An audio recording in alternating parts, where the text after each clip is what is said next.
Well, happy Sunday morning, everybody. I see we've got a few of you lined up in there.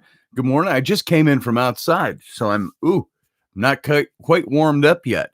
It's been cold here, of course, because it's winter, and we just experienced the shortest day of the year yesterday.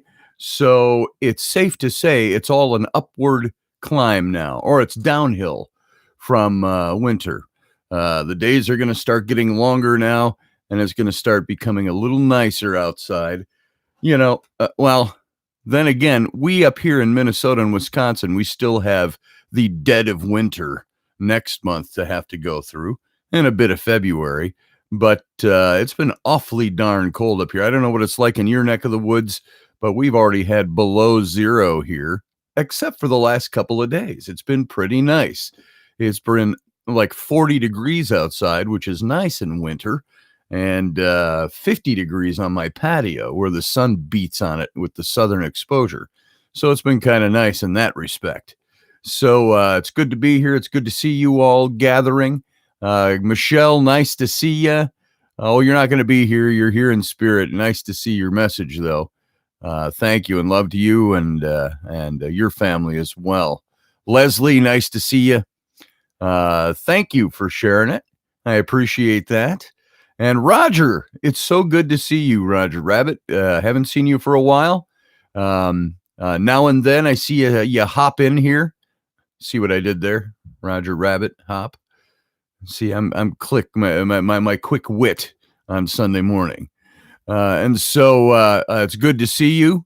And it's all right. I understand not being able to make everything. That's why I'm glad there's archives here. If you miss anything, you have the ability to come on in anytime you want at your leisure and watch any of the shows we've been doing. So, and good morning to you. And Carmen, nice to see you. Glad that you're here. And Teresa, of course, good to see you, sweetie. And TC, how you doing? And Carly, nice to see you as well. Much love to you, too. And let's see who else we got. What we got going on here? I think I've hit everybody that's at least in here at the moment, showing up anyway.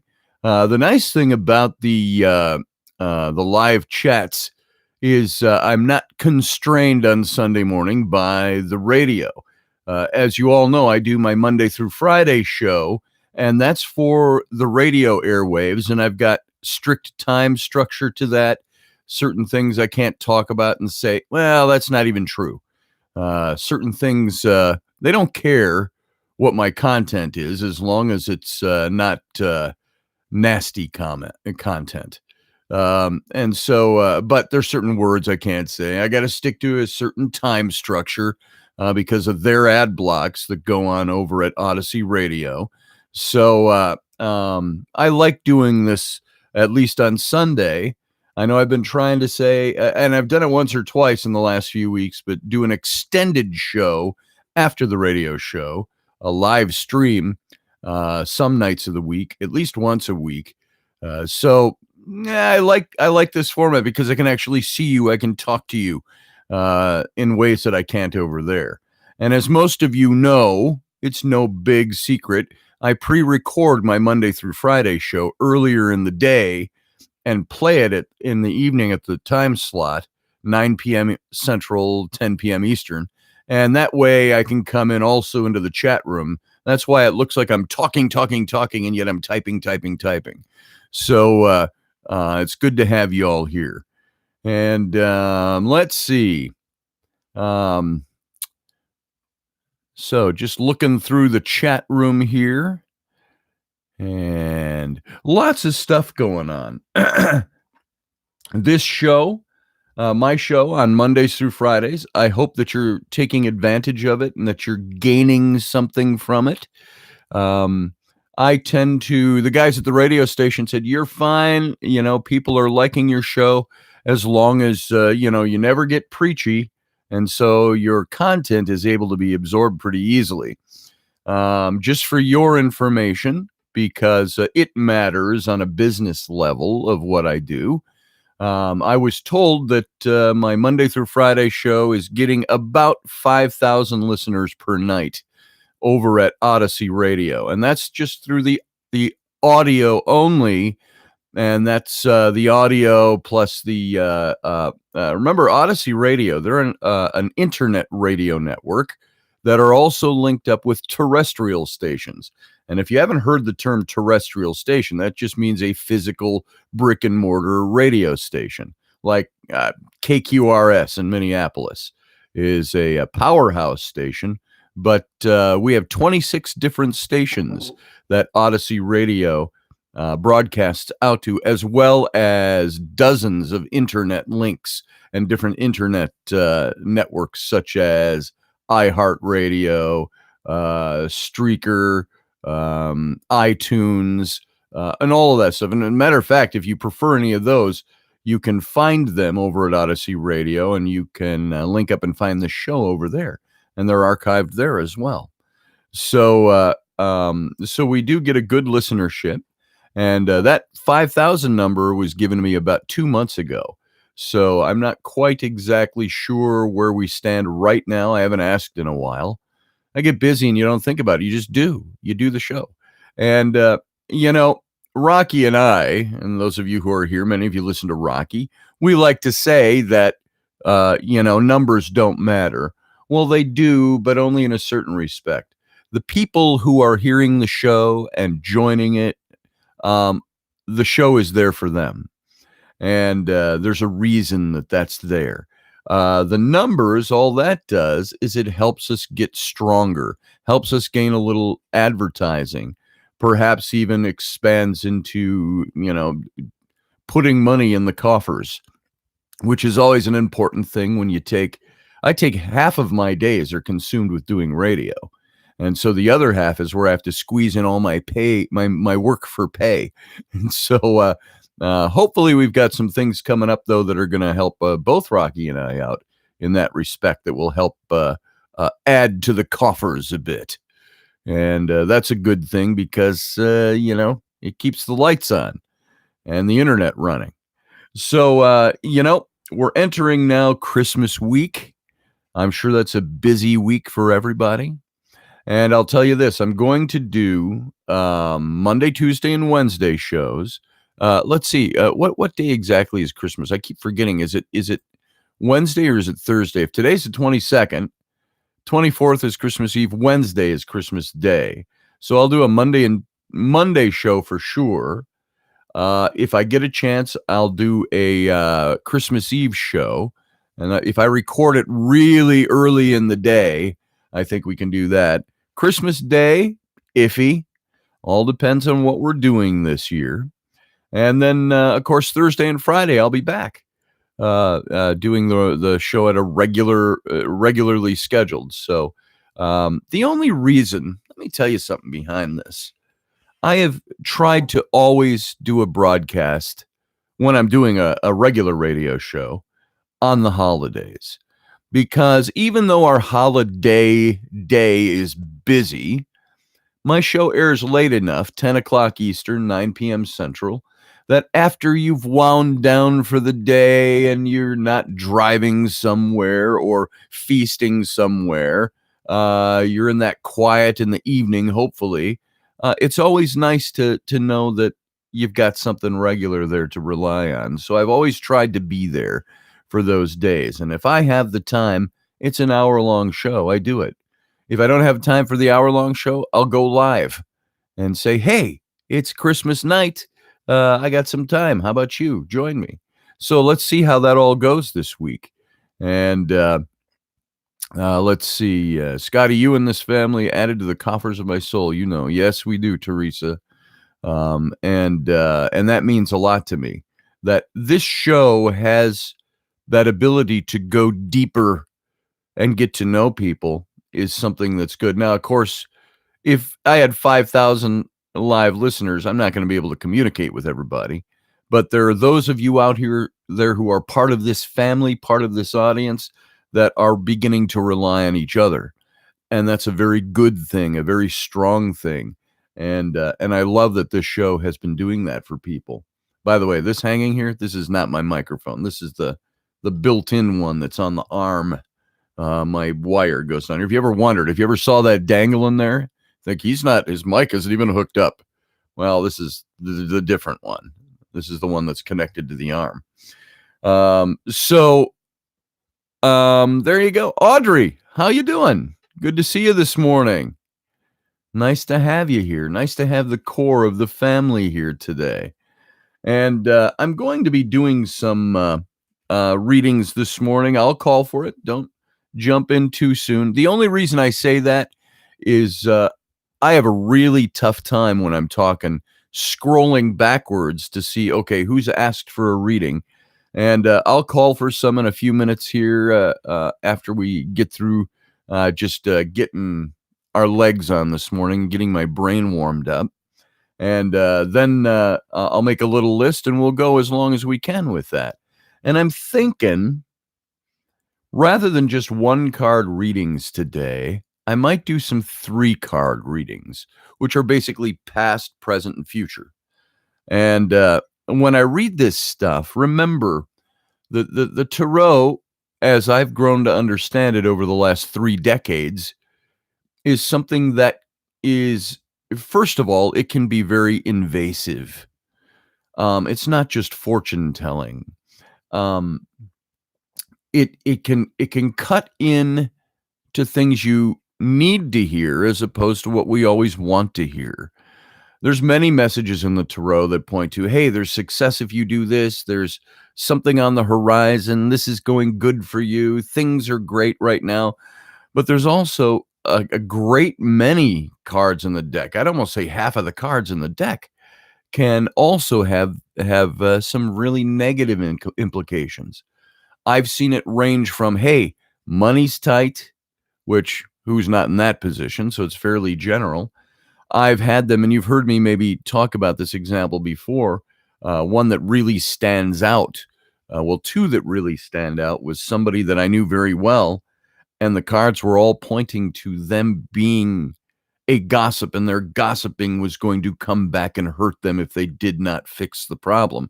So what I found is that even the negative cards, the negative reads, have something positive to say. And that positive would be, here's the negative. Now, here's what you can do to fix that negative. Or now this negative is being pointed out for your benefit. So you can see what's going on. I remember way back before Rainey and I were married, we both had houses of our own. And I stayed a lot at her house. She stayed a lot at my house. And well, let me back that up. Just to be clear on my facts, I had 3 kids at home, and there were times that their mom got the opportunity to come and get them on weekends, or every other weekend, or sometimes for a week at a time. That's when Rainey and then we ended up moving into her house, the whole family, and then my mom moved to Yuma, Arizona, and basically gave us her house in St. Paul. And we took over the mortgage payments on that before we closed that all down and bought the horse ranch back in 2009. So that's a little brief history of me. So when I say I was at Rainey's house, we worked out of that house together. And I remember a young lady and her friend came to the house. And so see, an inconsequential detail. But that detail, that's the way I talk. It's to me, I like to let the setting be known so you understand where my head was during the time of the story. But this young woman came, and she had to be not long out of high school or just in college. She was young enough, in her early 20s. And there was a message that said, and I didn't know a thing about her.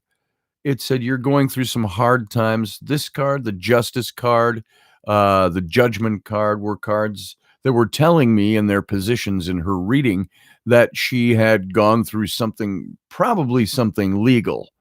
And I said, you face some legal issues. And there's some cards over here that say those legal issues have left you feeling like the 5 of coins, dressed in rags, standing barefoot in the snow outside the warmth of the church building. And I said, when that symbology was created, it was to say that you're outside and you're left and you're bereft, but the light's already at the end of the tunnel. And and then a strong woman card came up, the Queen of Swords, as being affecting her situation. I said, some of whatever this legal stuff it is, it has to do with your mom or some powerful woman in your life, somebody who is. And by the end of this reading, this young lady was crying fairly profusely, and she confided in me. She had just gone through some legal trouble. Her mom had kicked her out of the house and stuff like that, and she was being held accountable, she realized, for her actions. But what the cards told her was that it was basically, and this was what I think it does for anybody I do a reading for, it sets the stage to tell you that God, the universe, your spirit guides, whoever it might be, they're out there, they're watching, and they know something about you, and they want to share that information with you. And so, and with it is usually, sometimes if the whole reading seems overtly negative, I always tell people the message you can draw from this is the fact that somebody sees this and they're telling you, they're confirming to you what you already know for the purpose of saying, here's what you can do to fix this. So there you go. That's what I see in the readings. That's what I see in tarot and how it works. And so it's good. I think it's good information that we get. And I'm looking here. Let me just take a second to glance over here and look at some of the comments that are coming through. Let's see.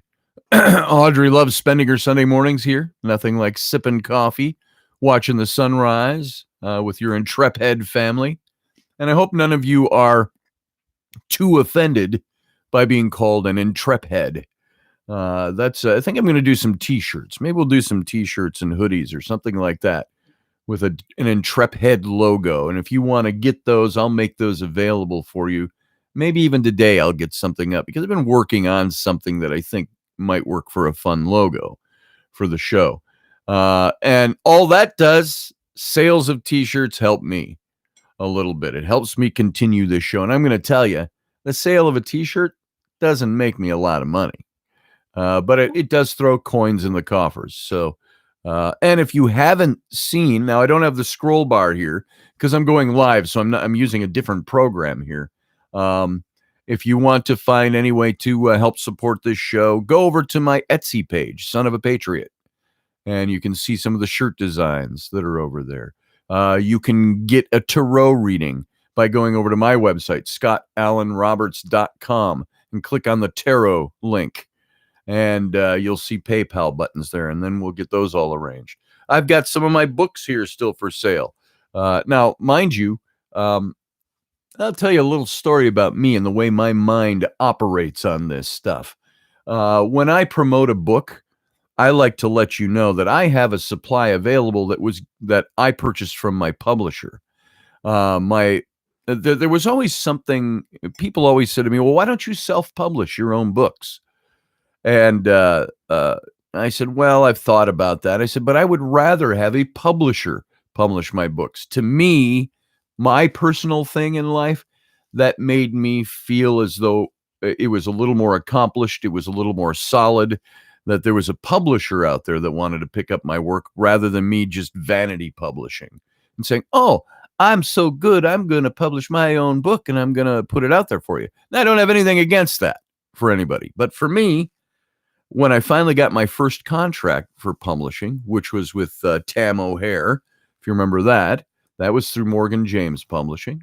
Then I picked that up and re-released the book on my own. That's the only one I've self-published so far, was the re-release of Tam O'Hare in color. And then, of course, New Page Books came along. And some of you may know Marie D. Jones in this field. And she and I were good friends, and she was a very prolific author with New Page Books. And she got me in the door to meet the publisher over there, Michael Pye. And I'd been talking about doing that book on the Nephilim, and he said, how serendipitous, we're looking for somebody to do a book on the Nephilim. And that was my first publishing contract. And then they came back a couple of weeks after the release of Nephilim and said, so what are you going to do for your next book for us? And I was elated just by that, to say, I've got a publisher who's asking me to do another book. And then, of course, they did the Exodus Reality. They've asked for other books from me, and we proposed a few that they turned down. But they're back with me now, been requesting for months for me to get to this book on the Book of Enoch. And they've since also been absorbed by Red Wheel Weiser, Hampton Roads books. So that's when I publish a book. I like to say, to me, personally, my personal thing, it was always nice to know that there was a publisher that deemed my work good enough to publish, as opposed to me just going out and I could write anything I want and publish it by myself. So we'll see how things go in the future here, but still working on a couple of books. But all that to say, I do still have a few books available. The Rise and Fall of the Nephilim, The Secret History of the Reptilians, and The Exodus Reality, which I co-authored with John Ward. You can get the Tam O'Hare book through Amazon. If you just look up The Rollicking Adventures of Tam O'Hare, you'll find it. And it's the green covered book. I've got one here, but it's under a stack of about 20 books sitting to the side here. And by the way, those of you who've ordered books, they're all stacked here. They're all signed. I haven't yet packaged them up. I'm going to try to get those out. You won't get them before Christmas, but they're all personally inscribed to the people who bought them. So they're coming out. So hopefully early this week, I'll get those out in the mail, which means you'll get them in about a week or so after that. So there you go. Leslie says, Tam O'Hare is an amazing book. I have both the colored and the black and white version. Thank you, Leslie. That book was a lot of fun for me to write. Remember, I started that by telling little stories to my now 28-year-old twin daughters when they were 5, 6, and 7. I would tell them little stories at night. Tell us about it started with William the Mouse, who was a Scottish mouse. Very patterned off of William Wallace, that idea. A kilt-wearing, sword-wielding Scottish mouse. And one of the characters that came along the way was an ally of his, and the time periods were all mixed up, of course. This is the animal world. It was all anthropomorphized. Was Tam O'Hare. And Tam was an Irish lord, had been a rabbit, and his young squirrel squire, Horatio McNutt. And so that's where that all came from, those stories. And one of these days I might do another Tam O'Hare book. I said at the time, I had an agent at the time, he says, how many Tam O'Hare stories do you have? I said, how many do you need? I could do a dozen books. But of course, until writing books actually supports you and pays all your bills, it's hard sometimes to find the time to sit down and write the way you'd like to write. So my writing and my artwork and all that tend to become commercial because that's what keeps the lights on. So anyway, enough of that.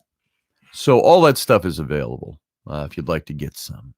So let's see. Let me go through some of your comments here. And let's see. Oh, Rainey's journals are fantastic. Yeah, right here. If you look right here, you can go find Rainey's shop on Etsy. It's just etsy.com/shop/Mama Hawthorne's Studio. That's Rainey for her journals and other things she does. She's got a bunch of Egyptian things up now. As a matter of fact, hold on. Let me step away from the mic. I'm going to get something. You might be able to vaguely hear me as I'm walking around to the other part of the room. But I just found this. She had this sitting, this nice little a bucket of things here. And these are some of the statuettes that Rainey has available. These are all from Egypt, things that we picked up while we were there. Some of these, this one is actually not for sale. It's broken. This was Hawthorne. She had the big disc with the horns on it. That one's a broken one, so it's sitting here. But she's got a lot of these little statuettes like these. There were things we picked up in Egypt. And so Rainey's got a bunch of these over on her website, or her Mama Hawthorne's, of course.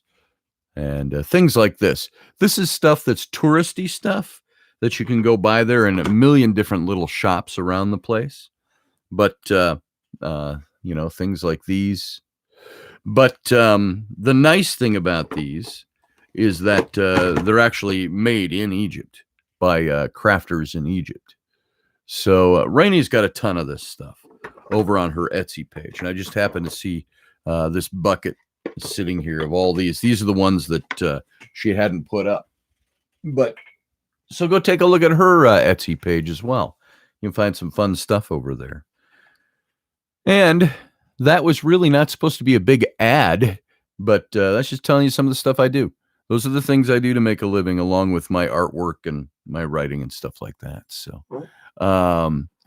let's see. I don't want to get into politics today. Politics has just become ridiculous. So I'm not even going to get into that stuff. Let's see. Suffice it to say, there's one thing I'll say politically, and share this with your friends. Leslie knows this, and there's a few of you that know this and are very aware of this. The whole impeachment thing, the president is not impeached. Impeachment doesn't take place until the process is over. Impeachment was voted for in the House along strict party lines, which the founders warned against.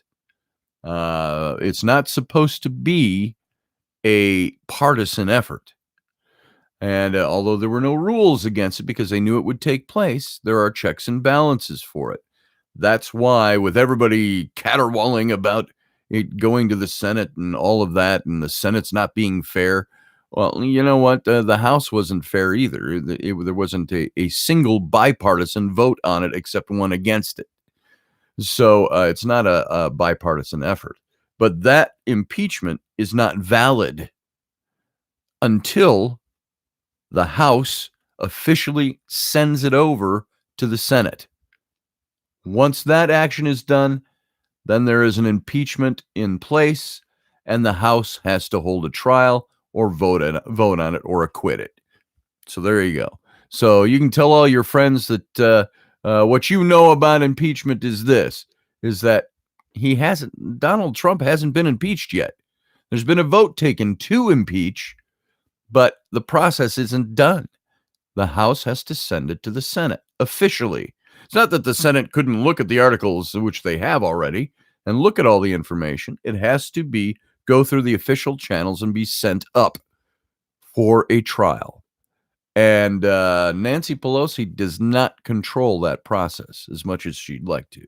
So there you go. There's politics for the day. I look at that more as a current event thing than politics. Current events, Donald Trump is still the president.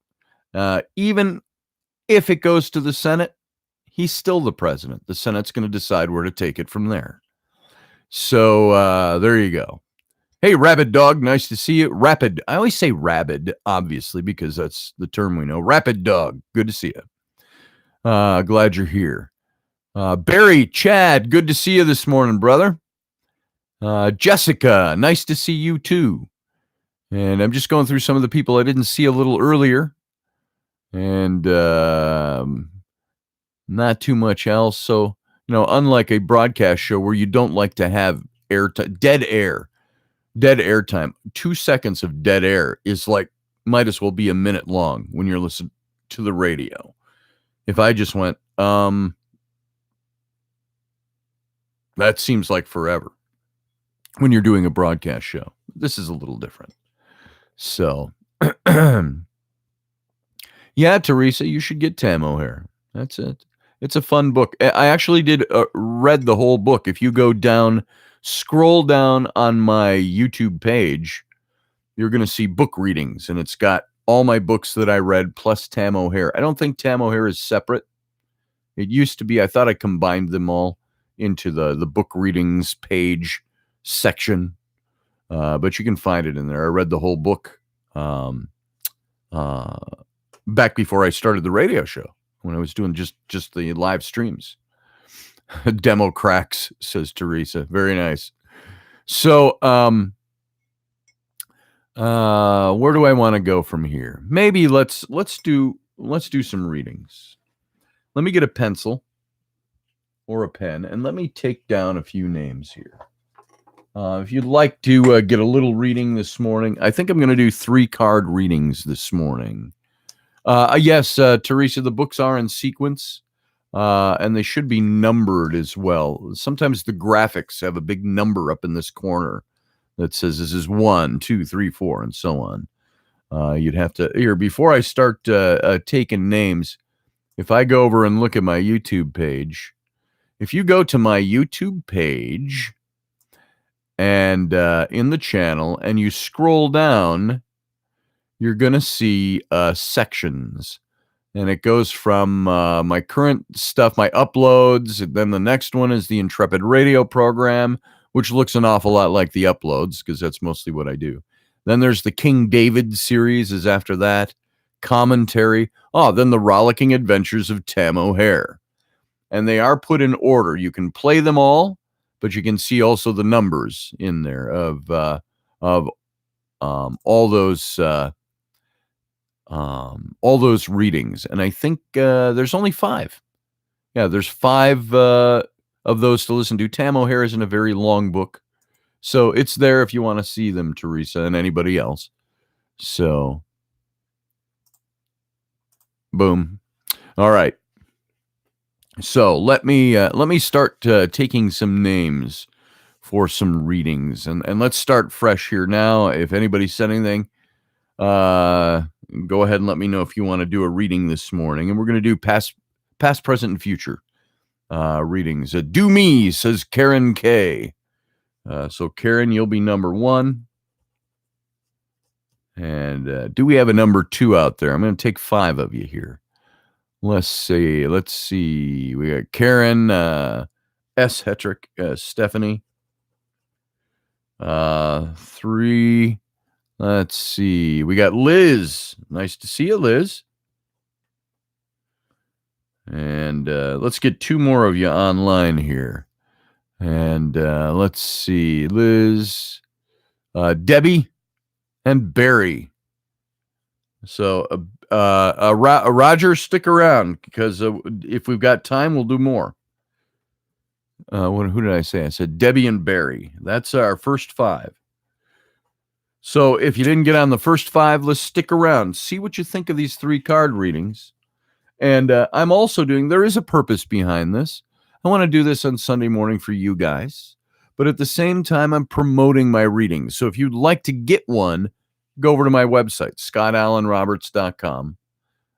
Click on the tarot link, and you can make a PayPal purchase for a 5-card or 10-card reading, and then get a hold of me.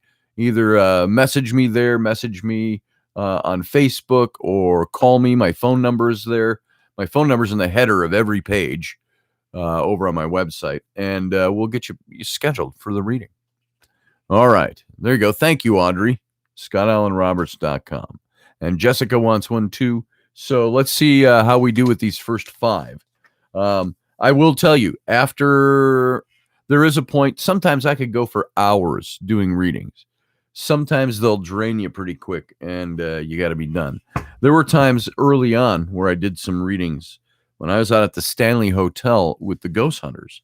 I did some readings out there, and I would sometimes have, and I'm talking full 10-card readings, which take roughly, when I was doing them at those events, I take that back. I'm sorry. I did full 10-card readings special for people. But I was charging, I think it was like $40 to do a 3-card reading, just like the ones we're going to do this morning. And I was booked solid, like 10 hours a day with hardly any breaks in there. I didn't get an hour for lunch, and but I would take a break or go have a smoke break or an eat break or something like that because I'd have a blank spot in there somewhere.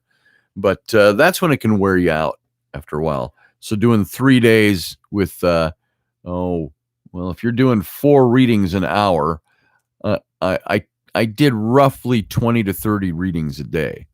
So that gives you an idea. That's when it can get a little emotionally and mentally exhausting.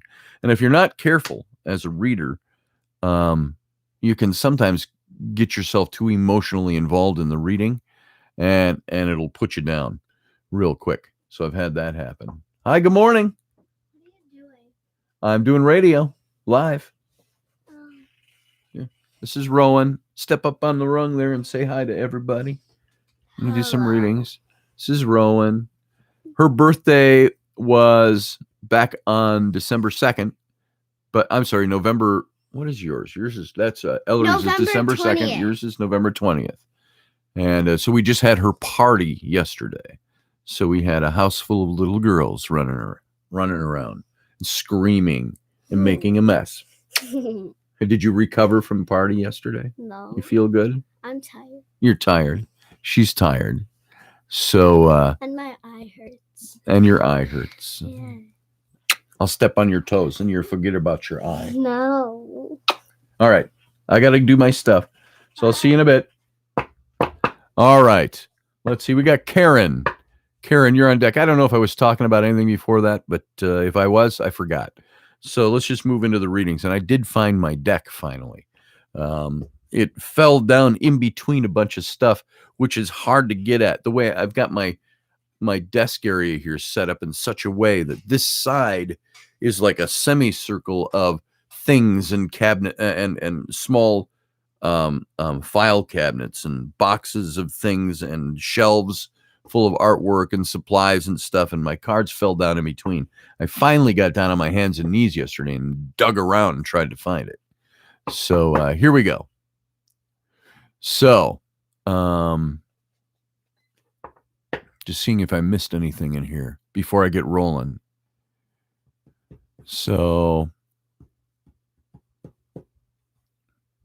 about banning, Wayne and Jeff banning.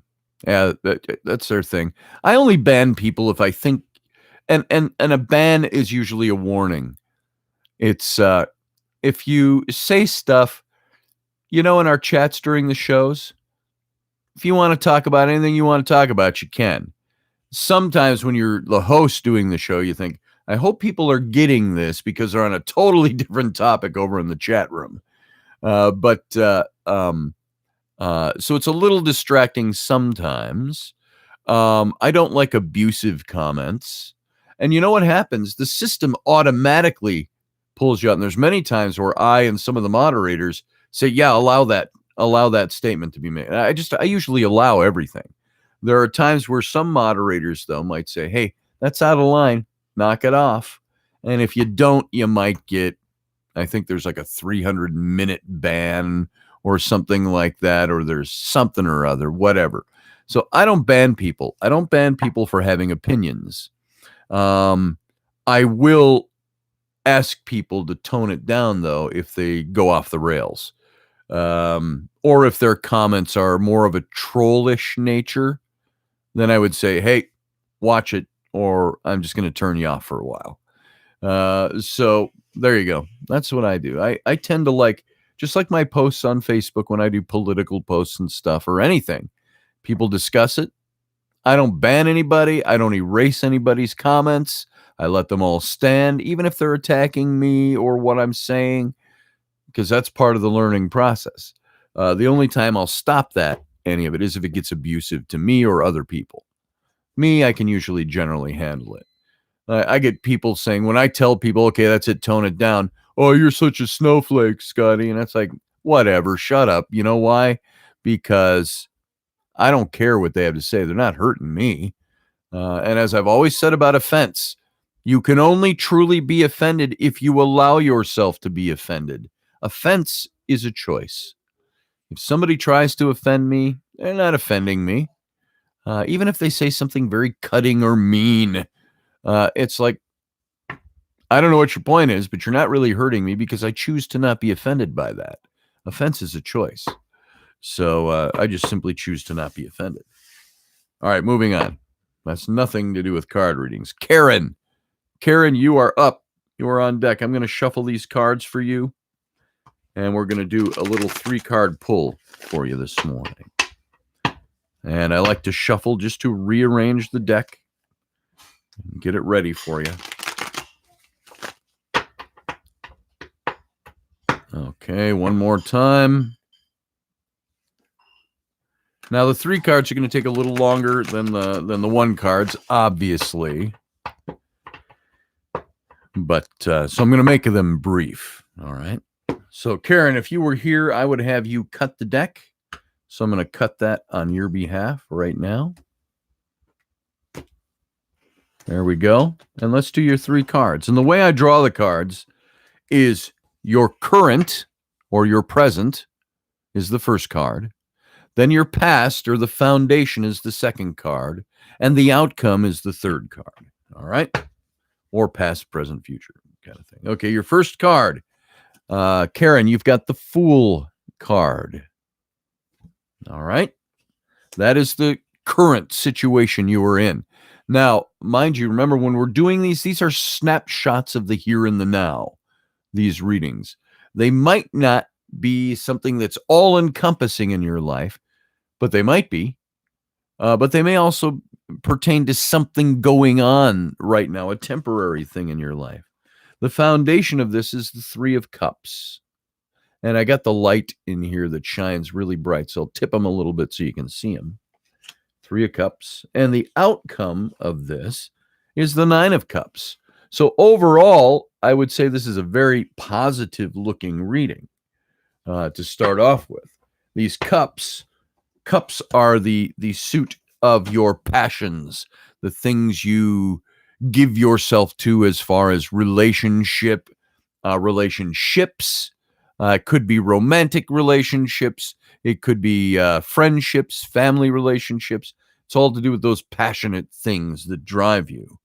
And so you've got 2 cards from the cups, the foundational or past and the future, which tells me it's all about something to do with relationship right off the bat. Now, the Fool card is the current. This is where you are in your very current in your situation here.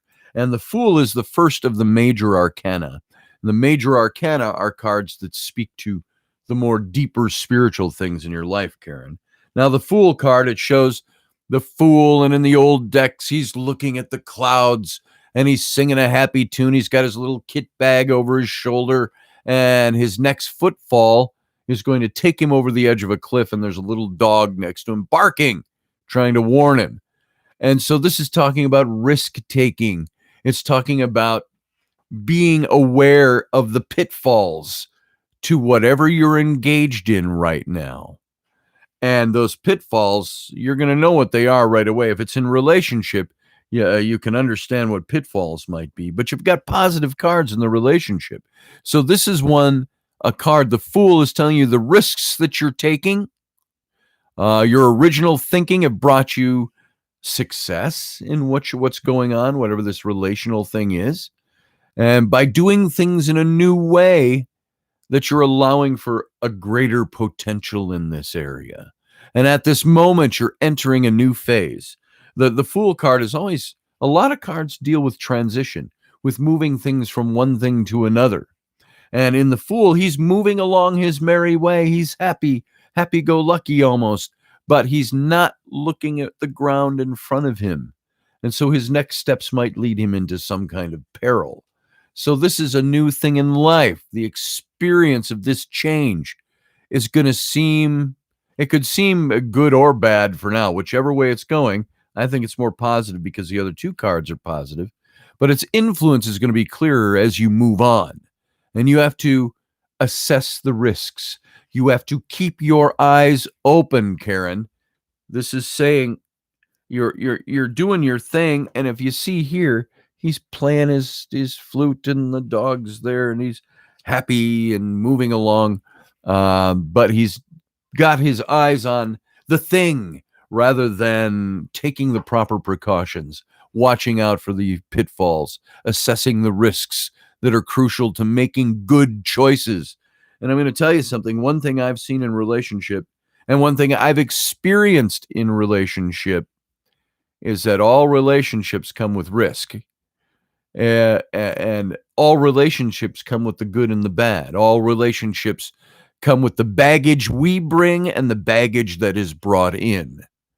And so it's saying before you get too deep in something, be it a romantic relationship, a friendship, something that's going on in your life with relationships, with passions, the things you're being asked to invest your passions in.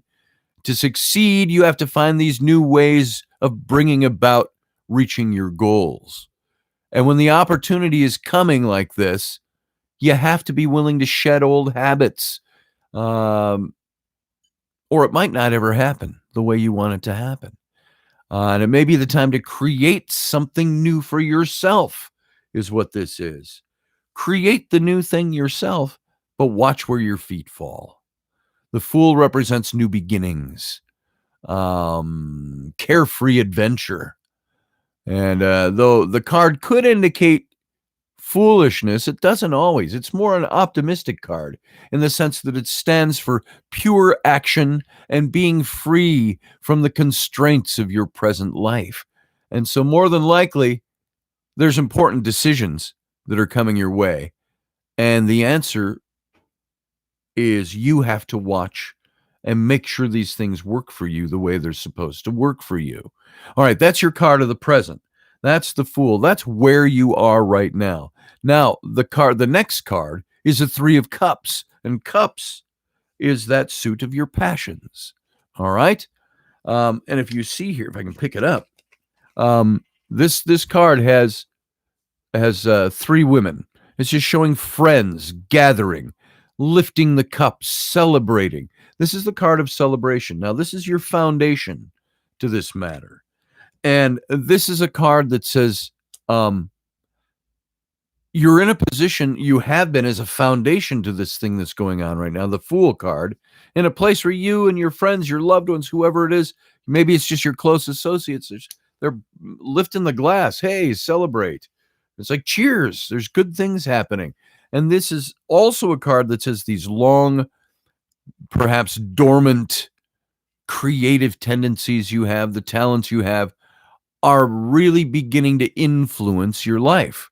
And the work you've done is beginning to influence your future.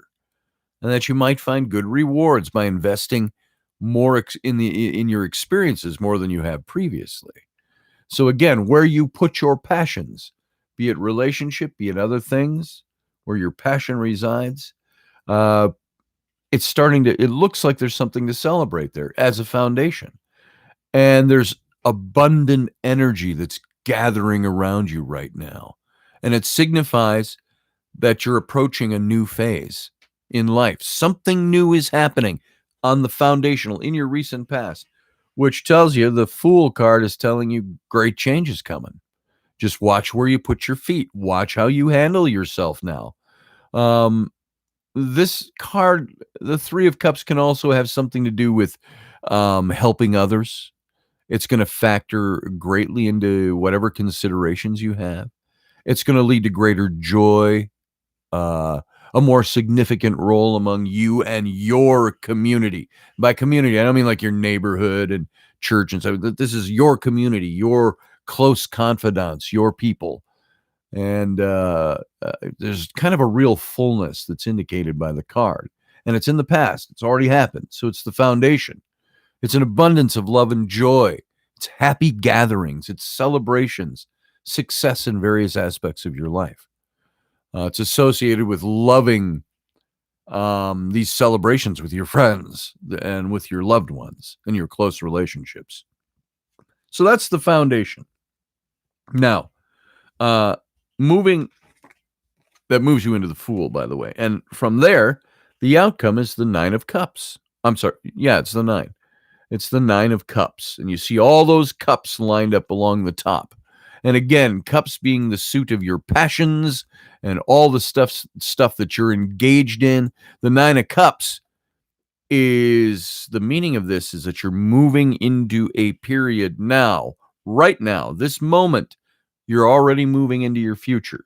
And it's saying what's coming, the outcome of these first 2 cards is the source of true happiness is your soul attaining a peaceful balance about it. The efforts that you're putting in bring you the rewards that you want. And rewards don't have to always mean, we always associate that word with finances usually. It's the rewards in your area of your passions, It says stay strong, keep working, because your emotions and your material well-being are right in front of you right now. And look to your friends for advice. That could be the celebration card that's mixed in there. Look for your friends, what they have to say. If this is anything about relationship, your friends might be with them. It might be them. Listen to their advice about relationship. Listen to your past. Know where you've been, what you're looking for. And the goal that you've set, according to this card, whatever your goal is in this thing, it's a little bit down the road. That's why the Fool, you're in movement. Watch where your feet fall as you proceed. And so it's down the road, this means. So you got to stay true to your desires, your passions, and you're going to reach the destination. You have to balance your heart, is what this is. That's why all these cups are lined up in a row. Balance your heart. Balance your mind. Find your true meaning in what this is. And it's feelings of the cups, feelings of joy, satisfaction, pleasure, contentment in an overall way. So this is talking about bright future ahead. It's not there yet. It's coming because you're doing the right things. You're in the right place. As long as the Fool, you watch where your feet are going. You watch for the pitfalls. You look for the good times. You measure yourself because the bad times can be in there in the mix too. And so that's what your reading is so far. So far, that's what it is with these three cards. So, Karen, I hope that was beneficial. Hope it means something. Folks, that's what the 3-card readings look like. We can spend lots more time going through that. This is why I talk about my 5-card and 10-card readings. Imagine throwing a couple more cards down there. Then imagine doing a whole 10-card spread. We did one right here online last Sunday. So live for somebody. So there you go. Let's see. We got S. Hendrick. Steph, I think your name. I say that every time I see you. So Steph, you're up next. I believe it's Steph, if memory serves. KT Emma, how you doing? Good to see you this morning. Debbie McNabb, good to see you. Rocky Stoochie's in the room. Stoochie, how you doing, brother? Miss you. We just did radio the other day. We get a day off Friday and Saturday, and we passed a couple of messages. But now it's like there's a show tonight at midnight. I don't know if we're doing a show tonight. All depends on Rocky's schedule. So he'll let me know. Good to see you, brother. Glad you're here. Let's shuffle up for Steph. And I'm pretty sure it's Steph. S. Hedrick. And you'd think I'd remember after asking you 3 times over the weeks. So, Steph, let's see where you're heading here today. All right, one more time for Steph. There we go. Steph, if you were here, I would have you cut the deck. So I'm going to do that for you. Boom, boom, and boom. There we go. Let's see what we get. All right. S. Hedrick, if you're there, just sound off. Let me know you're there. I want to make sure you hear this. All right. Your first card is the 5 of Wands. This is your current situation. This is where you are in the very present. All right. Aw, thank you, Kay. And your recent past is strength. That's the foundation. And your near future, your outcome is actually a very nice card. It's the one that comes right after the one we just read, the 9 of Cups. This is the 10 of Cups. And that's your outcome. So let's look at this 5 of Wands to begin with. Now, the 5 of Wands is a card that if you look closely, it's got a guy, he's holding the staff, and there's other guys fighting with the staves out behind him. And the Wands is the suit of Not your passions like the last one, but your emotional makeup, the things that drive you, the things that make you go and work. Um, and I've said this all before, but just as a refresher, the ones are your creative elements, that fire, that exuberance of youth, that exuberance of new energy and creative energy. That's what the wands are all about. And they deal with it. There seems to be a fine line between passion and emotion. Um, the emotions represented by the wands are those things that make you go. It's my daily stuff. It's the stuff I get jazzed about in the mornings. I get up and look in the mirror and go, oh, damn, I'm happy to be alive today. And I got great stuff going on. And I try to do that myself. Sometimes it's artificial, but as I say, you fake it till you make it. So the Five of Wands, let's get into exactly what this is. It's all about battling. It's got all the guys battling in the background with the staves, like quarterstaff fighting. And this is one that says it's like mock battles going on around you right now. The battles you're facing have led you to a boldness of character. It's a valuable trait to have, but only in moderation. You facing adversity in your life requires tact, diplomacy. It might feel as though you're progressing too far too fast, or that it's delayed by the obstacles in your path. And you want it to move faster. That's what I was trying to say. You want it to move along a little faster, but you're experiencing delay. You're experiencing battles, and the battles in this. What I read about this card a long, long time ago was that they're like mock battles. These battles are going on all around you, and you don't necessarily have to insert yourself in them, but they're happening around you. It could take the form of miscommunication, misunderstanding that create what you perceive are obstacles for you right now. It's almost like having to deal with gossip or deal with people saying stupid stuff about you, and you catch wind of it. And it creates conflict in yourself, conflict around you. So there's these battles in your emotional state. But you can be the one that are usually the one that leads you to toughening up a little bit. Oh, yeah? The greatest comeback when somebody lays an insult on me or gossips about me is, oh, yeah? Or so what? I've used that one. So what?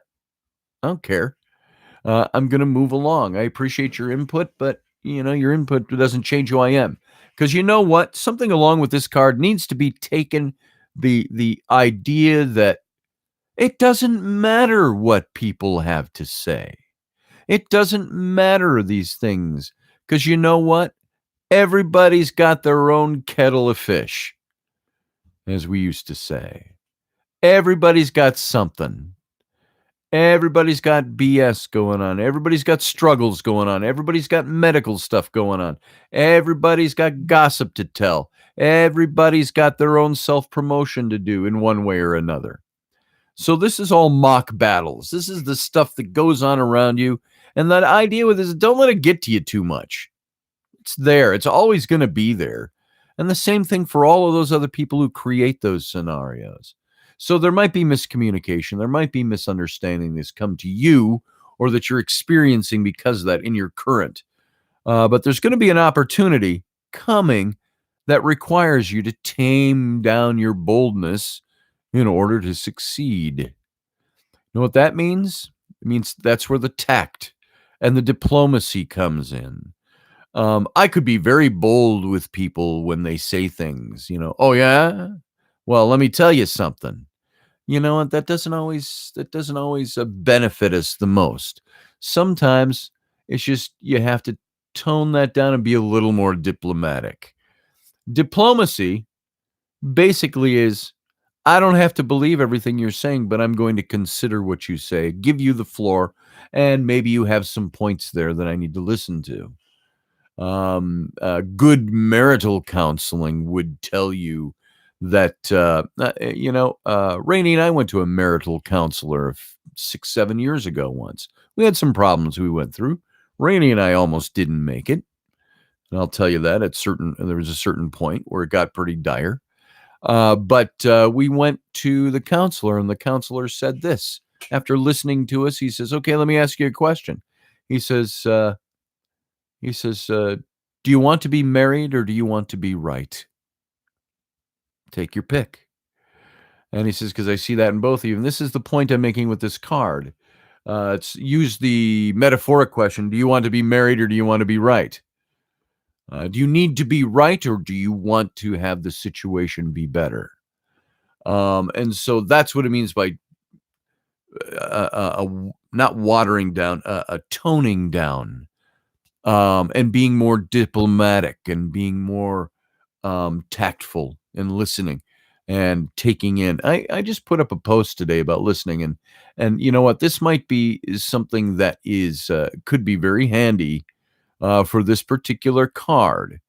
Let me hear. I'm looking this up. Something I put up just this morning, and it's something I wrote a while back, and I wanted to reiterate it this morning. And listen to this for this card.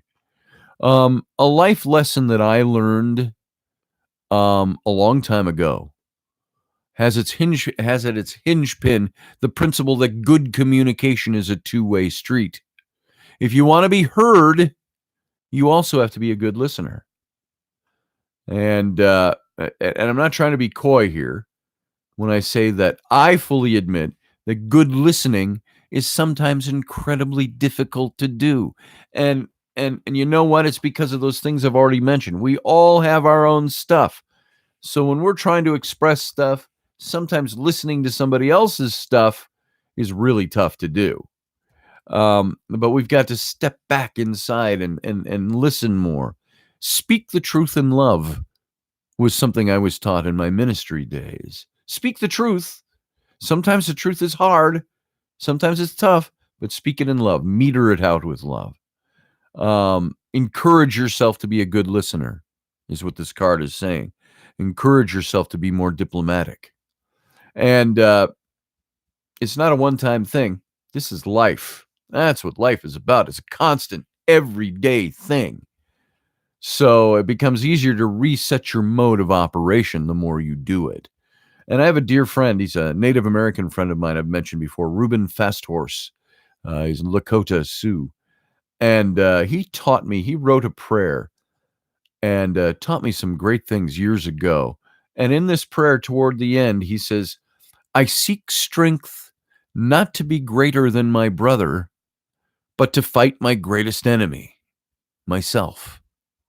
Make me always ready to come to you with clean hands and straight eyes," he said to the Great Spirit. So this card in your current is a card that's saying, come with straight eyes, come with a clean heart, figure out how to be diplomatic, and the mock fighting around you will be something that you can tone down a bit. Now, interestingly enough, at the base of this, the foundation, your recent past, is strength. And this is one of the easiest cards to disseminate information about because it means exactly what it says. You're coming from a position of having strength. Strength is wisdom. Strength is strength over that which is weak. It's putting to death the things that are weak. It's expressing the inner strengths that you have to not be weak. And so the meaning of this is that your strength is balanced. Your physical endurance, your mental clarity are all there. This inner strength might lead you to explore other potentials for your abilities. This is your past, your foundation here. To all these mock battles going on, you've already got the strength. So don't let it phase you, in other words, is what it's saying. You got the ability to turn down offers, you got the ability to turn down advice, the ability to turn down gossip. And remember, the things that offend us are the things we allow to offend us. So you've got that strength to say, you may be trying to offend me or hurt my position or take me down, but you know what? Doesn't work because I have to choose to live in that in order for that to have power over me. So have faith in your own convictions is what the strength card says. Be strong enough to trust that you're going to end up where you end up and you're going to land in the right spot. And there's strong energetic release in your future, which is going to lead you into major life changes. Did you need something? Yeah, can I have a Fanta? Go ahead. Yay. So by understanding your true value, the true nature of the strength you possess, all these mock battles in that 5 of wands are going to be easy. You coast above it. And this is a presence of self-assurance, is what the strength card says. You have confidence. You can face whatever problems come your way. That's the foundation to the card that says currently you're in the midst of battling and mock battles and all this junk going on. But foundational, you always have. I'm sorry, what? There's a mouse in the kitchen. There's a mouse in the kitchen? Yeah. Where is he? He was by the garbage.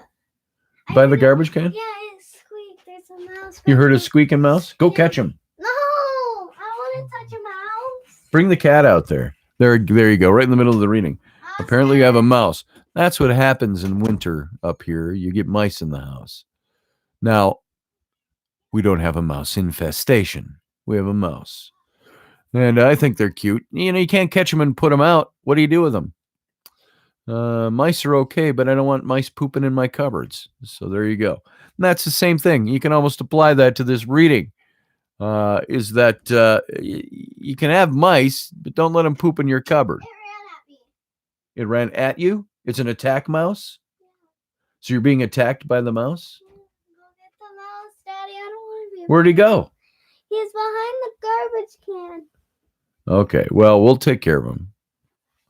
All right. So there you go. There you go, folks. We got a mouse in the kitchen. So, Steph, this is telling you, don't let the mice in your kitchen. If they're in your kitchen, they're in your kitchen. You got the power to resist it. Now, that was your foundation, your strength. All of this leads you into the outcome of this. And the outcome of this is the 10 of Cups.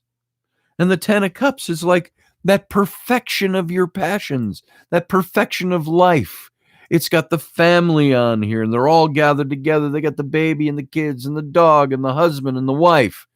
And it's all about your passions. And this is one that's telling you that right now there's this perfect rainbow, so to speak, of golden cups above your head. And to take confidence in your direction. You're following your deepest convictions. You've been pushed forward, propelled forward by the strength you have at the foundation of this. It's the commitment and the comfort with your authority and all of that for recognizing the success to manifest in your life. And a new understanding is about to begin for you. You're passing into new understandings with this, your outcome. Whatever this task is, whatever this event is, whatever these people are, these conflicts you have, it's going to bring about the beginning of this really long-lasting friendship or relationship. It might even be focused around relationship. Don't miss the opportunities that are coming. So the potential for success is going to present itself. Might be, if it's financial, it might even be through property ownership and things like that. Things that you've invested yourself in. But mostly, and that's what this card stands for, by the way, but mostly this has to do with the perfection of life, the perfection of family dreams coming true, the overall sense of satisfaction and security in your life. It's positive achievements. It's emotional stability is ahead. If you apply the foundation, the strength that you have to the current situation, which might leave you feeling like, I got to apply my diplomacy and my tact now because all these battles are going on around me. You might be embattled. You might have stuff going on that you can overcome, but you're going to push right through it because your foundation is big. It's strong. It understands.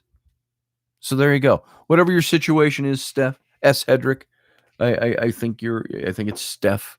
I hope you're still here. I haven't looked over at the chat room. So there you go. All right.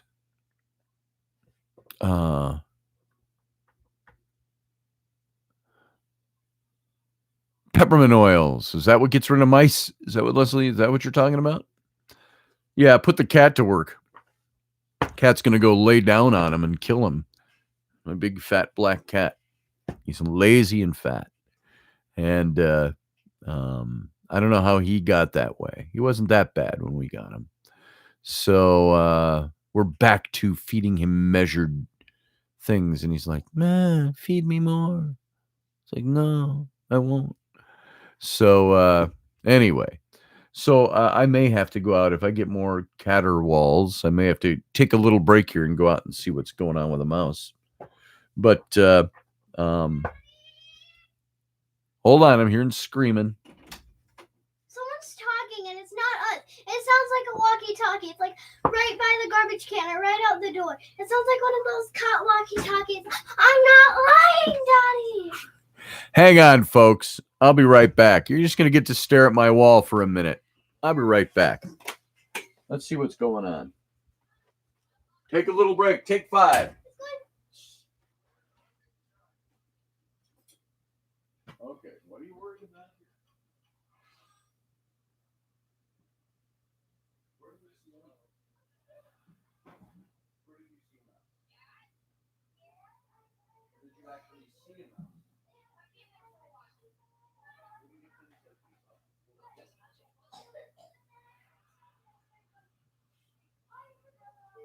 Someone's trying to trick you with Oscar's white mouse. With what? With Oscar's little mouse thing. No, I'm not. Because she probably is.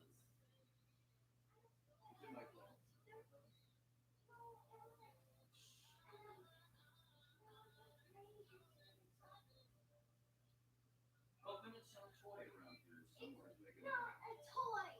Yeah, I need you guys to pick up boots. Use the toys over here. Yeah, I wouldn't worry about it. There's nothing talking. There's a walkie-talkie somewhere in here. Someone's buried and now they're trying to talk to us. Maybe it's Mom upstairs. It is not Mom. Mom's asleep. Okay, I think it's all okay. Mom was up for 2 hours. All right. I wouldn't worry about it, sweetie. We're gonna die. Yeah, you'll die. That's right. One day. Okay, folks, I'm back. I've gone. We're hunting mouses. So yeah, I didn't see any mice. Of course, you never see them after you hear them.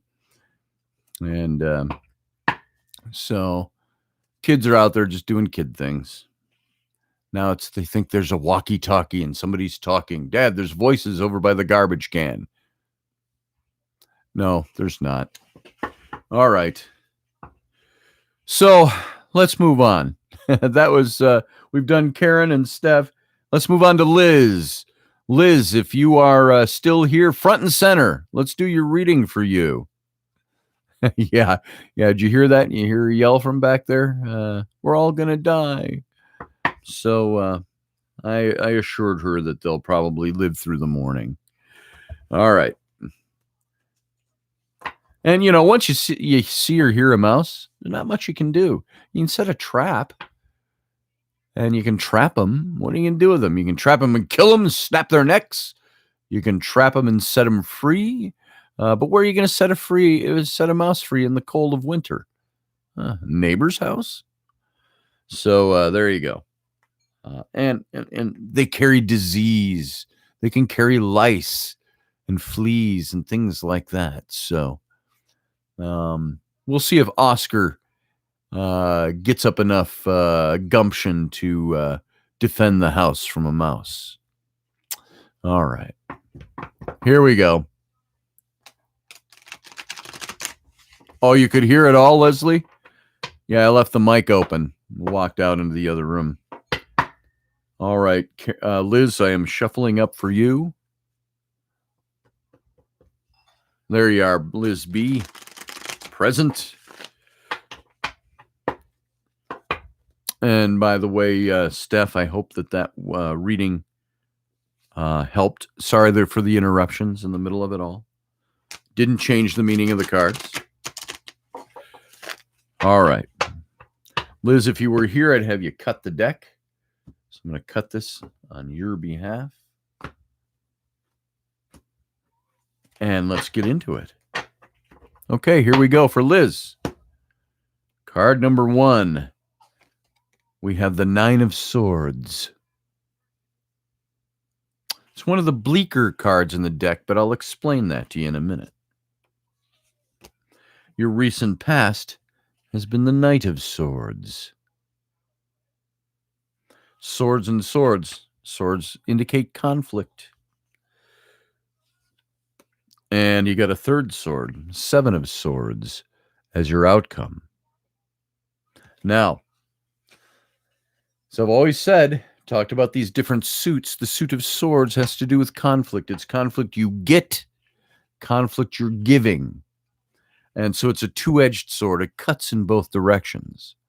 It's also the swords indicate power and authority and control and things like that. And so what you've got going on right here is a triune of swords right now.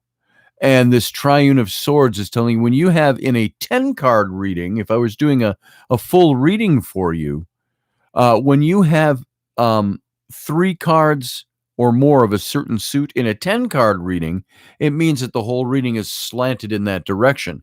When you've got every card in a 3-card reading, you can be pretty well self-assured that there's some big major conflict going on in your life. Now, I'm going to say again, these little readings are snapshots of what's going on. And Liz, this is a snapshot of what's happening for you right now. It may feel like it encompasses all of your life, but it might just be all of your life in this moment, in this particular period. So the 9 of Swords, it shows somebody sitting in bed and there's the 9 swords hanging over their head and there's the vicious dog barking. And this is definitely a bleaker card. This is a card that says you might be feeling right now in your current very unfulfilled. You're suffering from feelings of repression, maybe even depression. You're stifled creative energy. You're going nowhere. And there's the warning in that is saying don't miss out on your present moment because of your stubborn disapproval of the past. Something has gone on in the past that has brought you to this moment. And it's also a card that represents the anxieties. The anxieties of life, whatever your situation is here, this conflict is about, it's anxiety over it. And there's one positive thing about anxiety and dire situations is that many times the way we believe about what's going to happen is 10 times worse than what actually does happen. We manufacture anxiety. We manufacture problems because we feel repressed by the things going on around us. There's been difficulties that you've shouldered that are going to be, they'll eventually be lifted from you, but right now they're overburdening you. And so there's this feeling of mental depression, emotional distress that you've got to deal with. But in dealing with it, don't let the fear of it overtake you, because the fear of it is what builds up this level of anxiety that many times doesn't happen the way we fear it will happen. The standards you've set for yourself might be unreasonable right now. So you have to steer yourself towards, away from self-loathing, away from the disappointments this card can represent. You have to be able to forgive yourself for what's going on and the others around you who might be involved in this in order to move past the negative feelings that are overwhelming you right now. And so many times it's so easy to do from the outside looking in. You're on the inside of something and it's overwhelming you. It's the card itself is symbolic of worry, of grief, of anxiety. It could be a period of mental anguish over something. There's some sort of, you have this fear of some horrible accident coming or sleepless nights that are, you notice these kinds of anxieties, they hit us in the middle of the night. We wake up and we can't sleep because of them. And this is a card that indicates a turn for the worse in this situation might be ahead of you, still to come, and that you should beware of depression and thoughts like this that could overwhelm you. Sometimes it even goes so far, this card, to say, get any thoughts of self-harm out of the way, because that could overtake you right now if you don't stop and say, the anxiety I am building up, I'm creating on top of the real issue. And so let the real issue be what it is. And don't build up the anxiety, because that's gonna bring you down in the process. So there's this, something's going on, obviously, by the presence of all the swords, first of all, but then, of course, by the presence of the Nine of Swords, telling me that there's this overwhelming stuff that's taking you over right now. All right. Now, in the past, the foundation to this matter is the Knight of Swords. And the Knight of Swords sometimes can be specific people in your life. It could be a male figure in your life that's creating the conflict. But it also can be the strength of this sword. And the knights, I'm sorry, this Knight of Swords. And the knights were always symbolic of movement. And the Knight of Swords was the idea of conquering the dragons in our lives, of moving forward, fighting against the things that are our obstacles. It's a desire for change, and it's strengthening inside of you. And so you have to plan all your future objectives, but keep them to yourself. Don't put them out there so much. Keep things to yourself right now. You gain the attention by not doing that of somebody around you that might be a problem for you. The Knight of Swords can also be like a young upstart, that wants to create a problem for you. And this is in your past. This is the foundation. Now, a problem can be resolved through the help that you receive on this, but be prepared to deal with the new ones. And your life's compass might suddenly, as a result of this, feel like it's suddenly being realigned. Oh, wait, true north isn't true north anymore.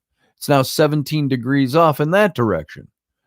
It might be a drastic change of perspective.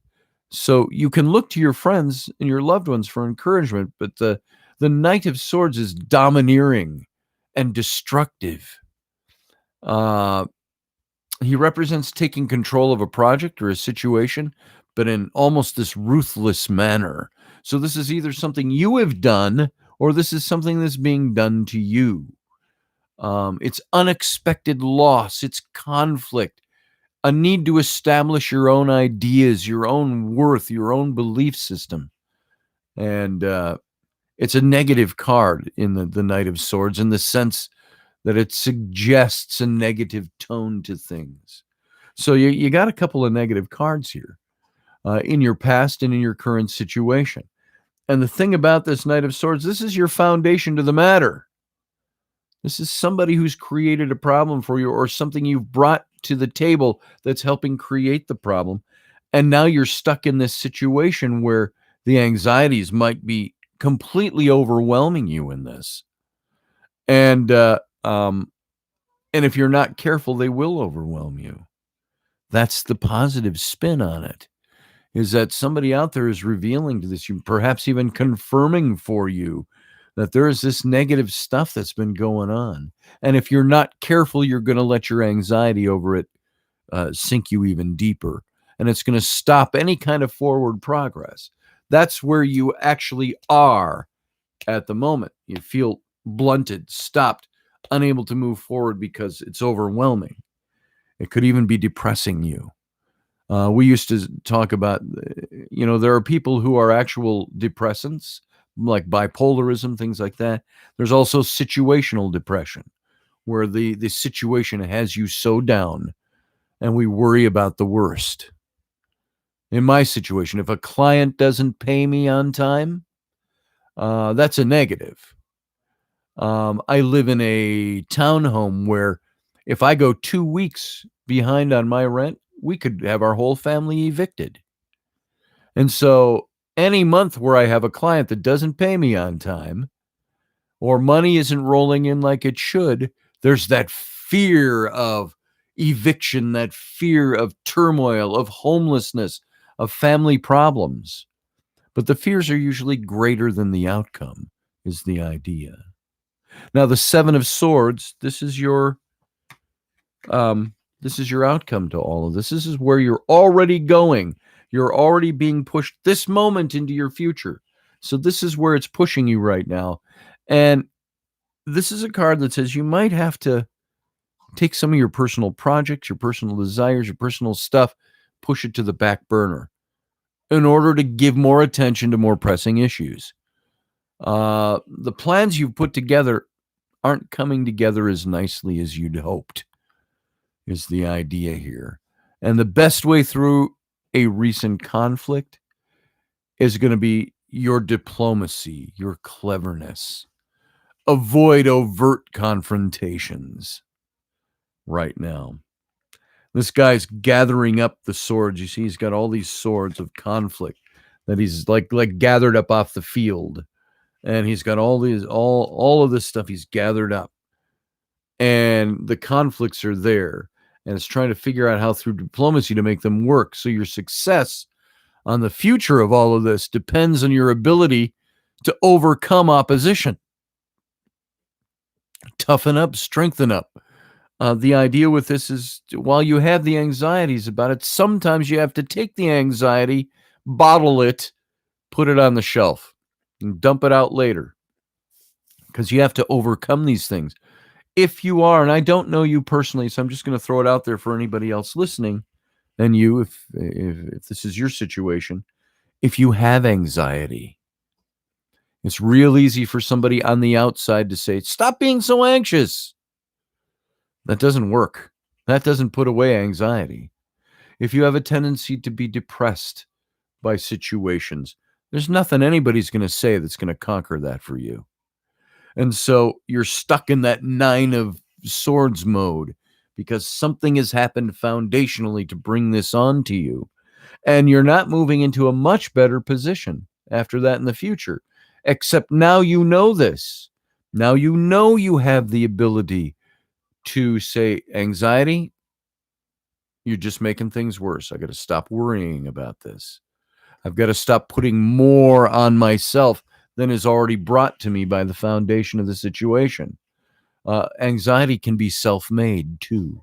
And there are ways to get around that. There are friends to look to, people to look to, if that's a problem that you have. And by problem, I don't mean you're the minority. If that's something that you experience, there are ways to get around that. The strategies you've been on and the strategies that you're going to use to overcome this stuff are going to determine whether you suffer losses from this or come out ahead. And so you have to assess the opposition here. Don't be so worried about the opposition that you can't step back outside the box and assess the opposition. And the opposition could be a person, it could be a thing, it could be stuff that's going on. Everything's driven by people. We know that. But you got to assess it. You got to make your own actions better informed. Inform yourself of how to move better in a different direction. The Seven of Swords that you're going into brings failure. And it brings an obvious pessimism. But it suggests that the possibility of theft, of not living up to your full potential in the future, either due to unknown opponents or possibly because of mental procrastination on your part. It's a negative, it's a no. So all of this, I hate to tell you without having other cards that modify these things right now, the situation you're in is a tough one, Liz. Something's happened that's brought about conflict so much to a point, and it could be a person that's at the core of that's influencing in your life. It's left you worrying about your present situation, worrying about your future. But the only positive and it's, by the way, it's leading you into a time of regression, of not feeling like you're ever going to get out of this. That's what's lying ahead for you. But the only way out of this is not to get out of the situation itself, but to get out of how you process the situation you're in. In that Knight of Swords card at the foundation, there's the suggestion that you look to other friends and close ones that are going to help you assess and help you carry out things. And so what you need to do in this is look to those people.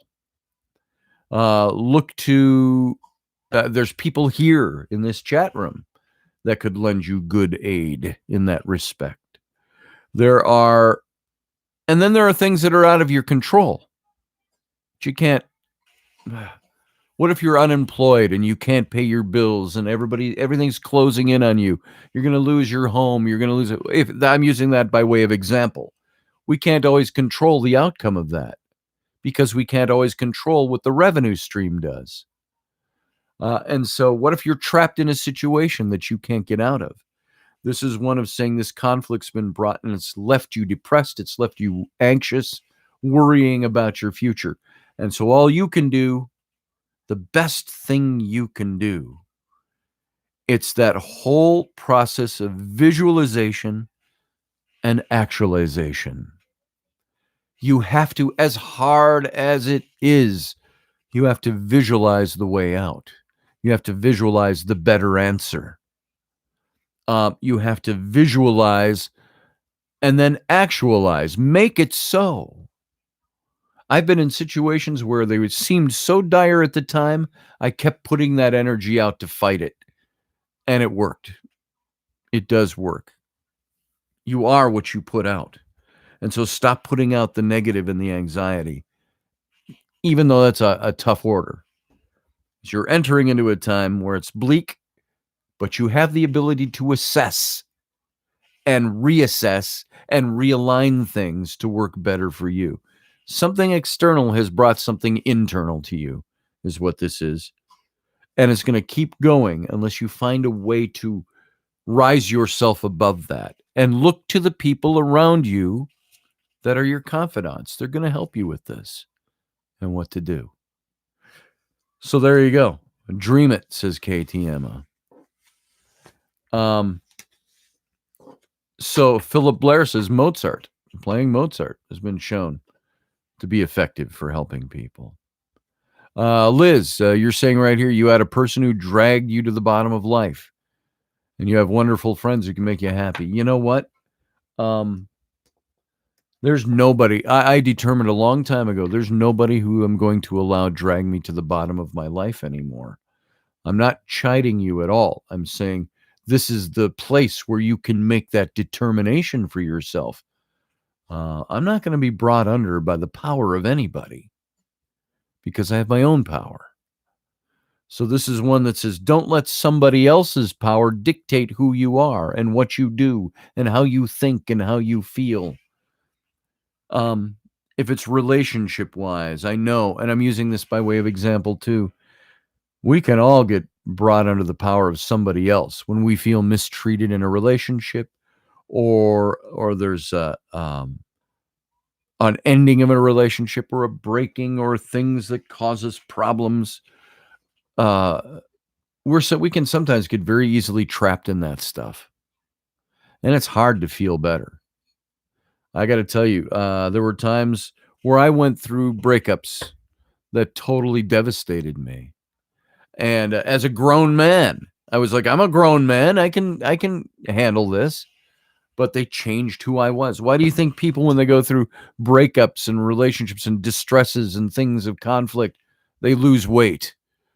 Why do they lose weight? Because it eats you away, literally, on the inside, and you don't feel like eating, and things like that. And so you can wear yourself down, and you tend to lose weight because there are physical consequences for the anxiety that's caused. So things can happen to us, and it really does all come back to how we respond to those things. And Liz, this is what's on your plate now. I feel with you. You got something going on that's tough to get through, and there's a lot of conflict, and there's conflict still to come. But somebody out there is showing this to you this morning to also tell you you have the ability to lessen its impact on you. You can make choices. You can say, today I am not going to let this get to me. I will not be brought under by the power of anything or anybody. I will make my own power. So there's the encouragement in it. And I hope that's helpful for you. Something's draining you right now. Find the plug and put the plug in the drain, and don't let them tap you dry. You have the ability to move beyond this. So there you go. Hope that's helpful. It's tough stuff there, but I hope it's helpful. So Teresa says she was just there last week, and there is a light at the end of the tunnel within yourself. That's exactly it.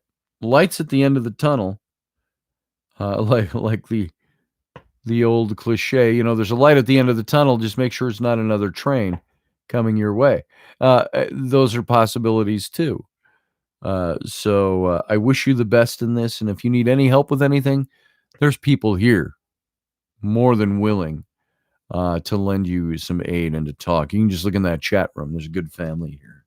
So Liz, there you go. I don't want it to sound trite, but good luck with what's going on. You've got some of your own work to do to keep yourself afloat, and you can do it. That's the beauty of this reading. It's telling you this to tell you you have the ability to rise above it. All right. Okay. Debbie, you're next. Debbie, still in the room? Let's go ahead and shuffle up for Debbie.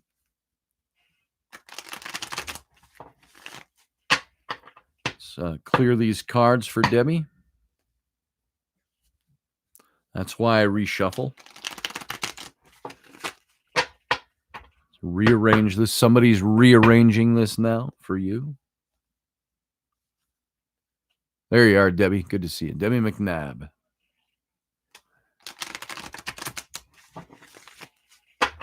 Okay, I'm going to cut this deck on your behalf, Debbie.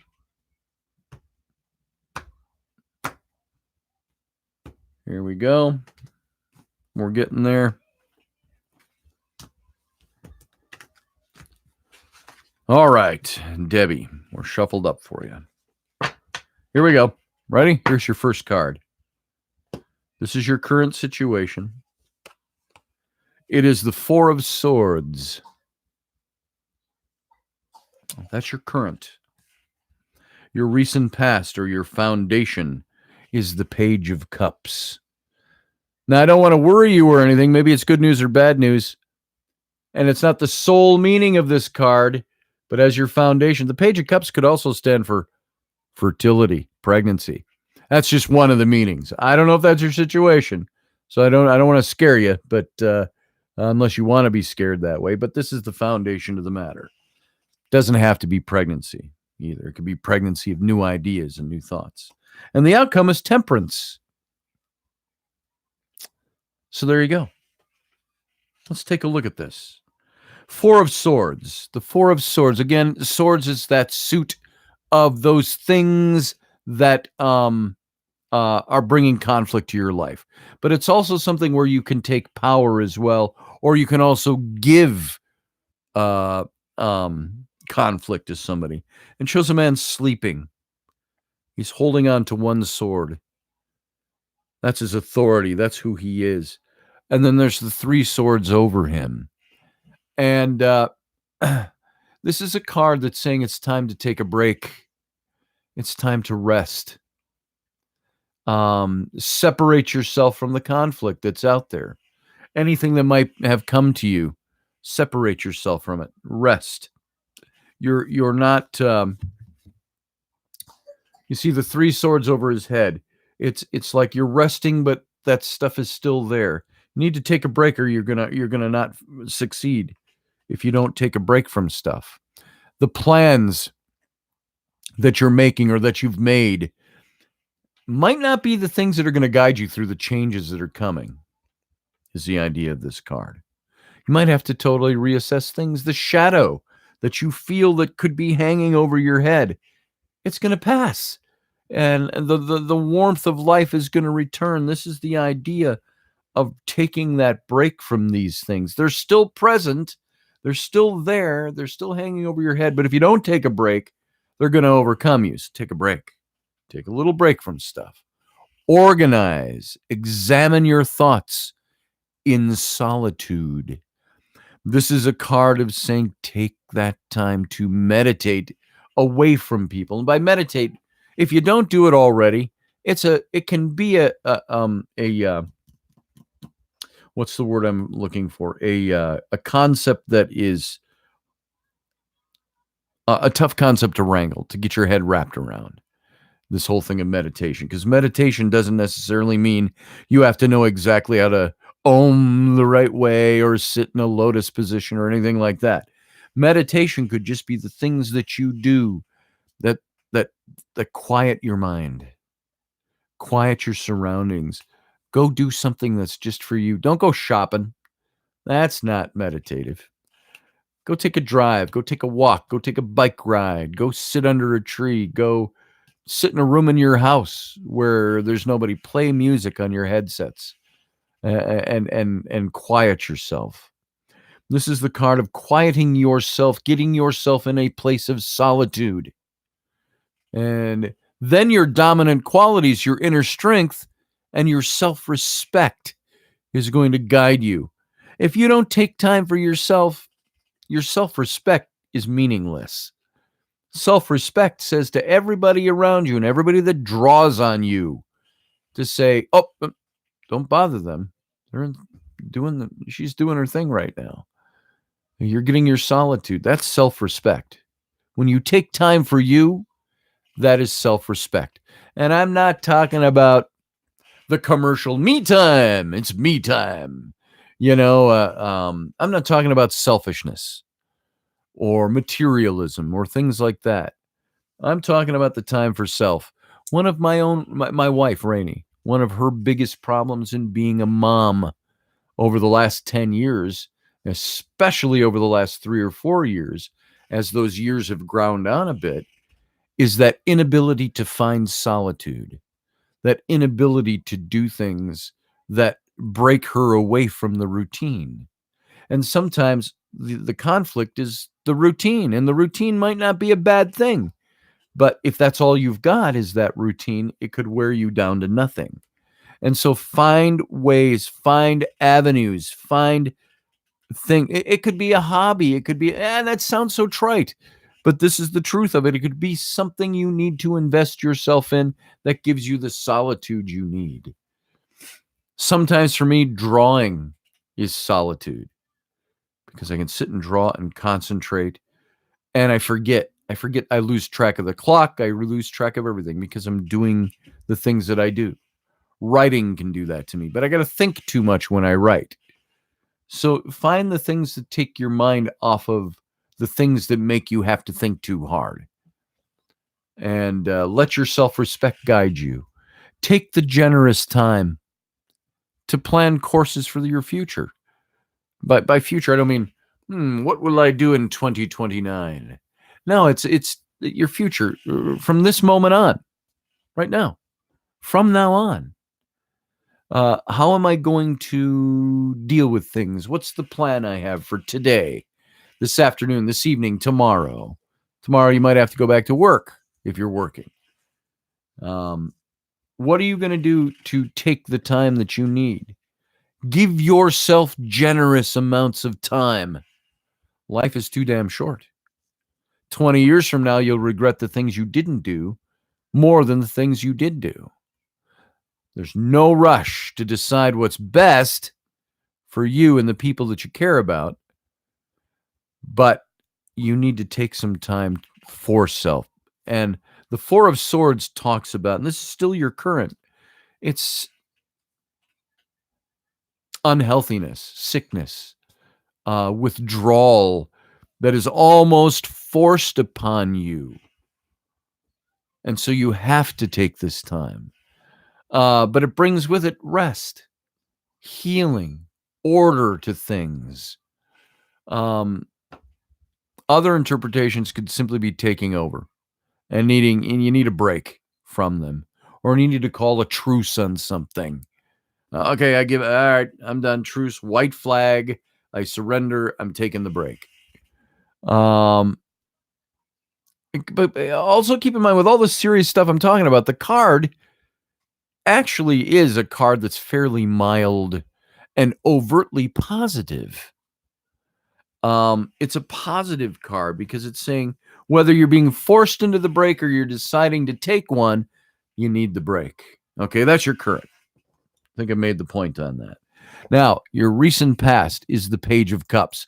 And I already gave you kind of I was trying to be a little happy, a little tongue in cheek with this, about this being the card of fertility and happiness. But the idea with this is fertile, pregnant, new ideas, new concepts that can be literal, can be metaphoric. The foundation here for you needing to take a break is that there's an idea that you already have that can be developed into greater results for you. And it's your awareness of the obstacles that are strewn in the path before you that's going to lead you to understanding the best way to get around those obstacles and to implement your plans. And that best way might be taking a break from it.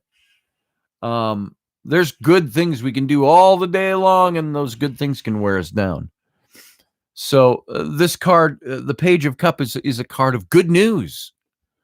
That's why it included pregnancy and fertility in its meaning, because it's good news of a new birth, a new creative thing. It's good news that reminds you of the importance of a fresh outlook, a fantastic new fertile thing, an outlook on life. And it's also a card that says, see the humor in life. Remember the healing power of laughter, of being joyous, of being fun. Sometimes we take life so damn seriously that we forget to laugh about those things. There are times I get totally overburdened by problems. And then there's times I look at my wife and I just shake my head and I laugh. And I said, you got to laugh. You know, you got to make it through this thing this way. This is a thing, though, isn't so negative as that. It's just saying you're going to have obstacles to new great ideas. The Page of Cups is artistic, gentle, creative, fertile, the dreamer type messenger, artistic. And the page brings with him the announcements of good news, of messages of new, serene, happy, joyous, wondrous beginnings to things. And every time you see this card, you can think of it as a positive.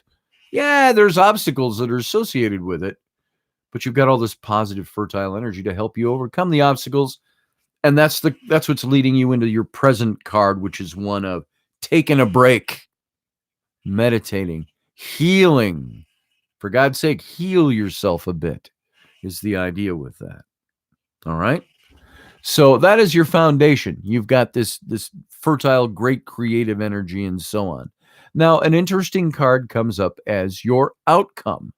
And the outcome to this matter, and remember, the outcomes are what you're already starting to experience. This is already there. You're already stepping into it. Temperance. Now, temperance is balance on an emotional level. The experiences that you've had, learning to work with, to harmonize yourself with others around you, make things work the best way, are going to be an ongoing trend for you.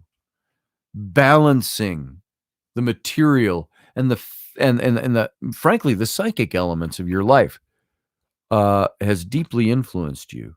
This is all about finding your intuition, balancing intuition with emotion, conflict with emotion, all of those things. Something you've long desired for is going to come to fruition with this card.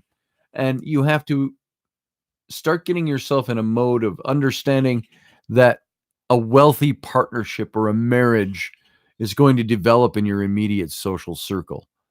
It's something you're part of, and it's something that you're bringing balance to. I mentioned this card the other day without having it. You see, it's hard to see in this lighting, but she's got a pitcher and she's pouring water in the lower right-hand corner, pouring water from one vessel to another. And the water in the tarot represents your emotions. And the two vessels are the opposing factors in your life.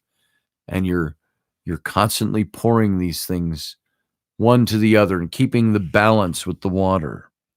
And the dove of peace is there. And so you have to take control of your situation, your life, your practice, moderate, and you have to practice moderation. You have to keep yourself in balance right now. And you're going to resolve any current conflicts that are going on, any obstacles that are in your way to this new creative energy. And you're going to, you know how you're going to find that balance? That's the number one card in the current. Taking a break, healing yourself, recharging your batteries to function better. And so the Temperance card here, it suggests divine intervention, balance, harmony, and the positive overall presence of this card reveals high levels of self-confidence, of boldness, control in your endeavors. It's a very positive card. So that's what you're going out to. But this is only attainable because you have this as your foundation, but you're not going to reach that unless you're this. Take a break. Learn how to meditate. Learn how to recharge yourself. Maybe it's literal and it's physical. Maybe you need to take a break because you've gone through some illness or something medical is on top of you and you got to take your break so you can recharge and you can get back to where you were. So the real live situation you have is taking a break, and that's going to get you where you want to be. It's going to manifest, I was going to say. It's going to manifest, but it's also going to propel it. That's not the word I'm looking for. It's a word of active participation in making something happen. Your active participation is being inactive, taking a break, stepping away for a while to reassess. And that could just mean, that could be an hour. It could be a day. It could be a month. It could be a sabbatical. Whatever it is, it's something you got to step away from in order to make that creative energy flow again. So, Debbie, I hope that's helpful. Hope that answers any questions. Don Knotts, his daughter said when he passed away that he laughed. So, medical, says Debbie. There you go, Debbie. So, take the necessary time to recharge so you can get to temperance, to expanding your creative ideas. Creative ideas can die if we overwork ourselves or if we don't take the time to heal from the things that were the obstacles in the way. So there you go. There it is, Leslie. Taking a break helps you see things more clearly. All right. Barry. Still around, Barry? Let's go with Barry's reading here. I'm going to start shuffling up for you, Barry, having total faith that you're there, front and center. All right, Barry. Here we go. 1, 2, buckle my shoe. Got one more to go. There you are, Barry. I see your thumbs up. Oh, I have one just pop off the top, and that's one we're going to set aside and use as your current. Whenever a card just pops out of the deck like that, I always use it. All right. And let's cut this deck on your behalf. There we go. All right. First thing I'm going to tell you, before we even get started, This card popped out of the deck. Here, take a look. That's the 8 of Wands. Now, that 8 of Wands is a card that there's a simplistic meaning for it. It means it's always meant upward mobility. All the wands are pointing up and they're flying into the air. And it's just saying that you're going in the direction you need to go. You're getting to where you want to be. They're goals that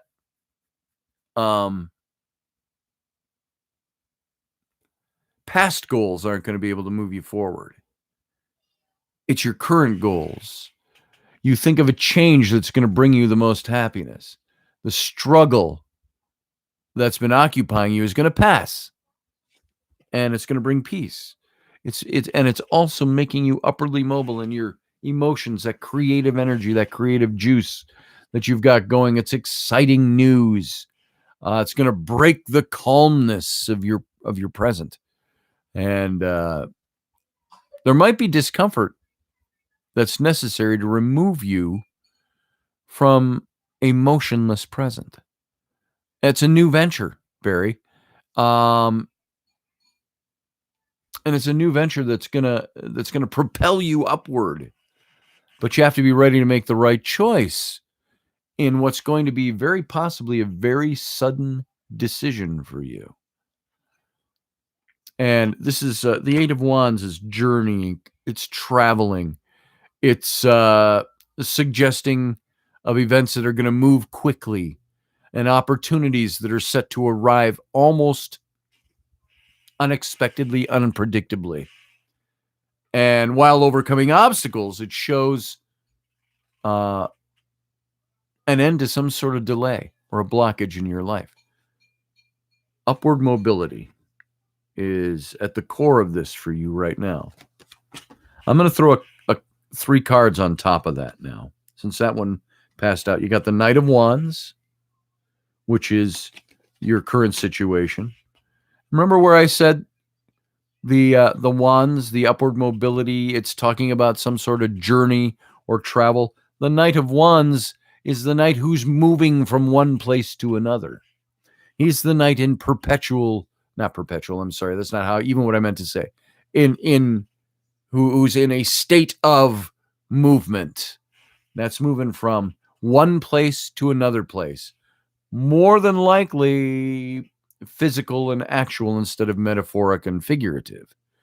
And that could mean travel for a job, travel for a relationship, travel for a creative project, for just fun, whatever it might be, on top of this upward mobility, which included in it the possibility, not even the possibility, the idea of travel and journey that moves your events quickly, almost suddenly, modifying that as your current card, which says you're the Knight of Wands, who's already in movement, already in transition.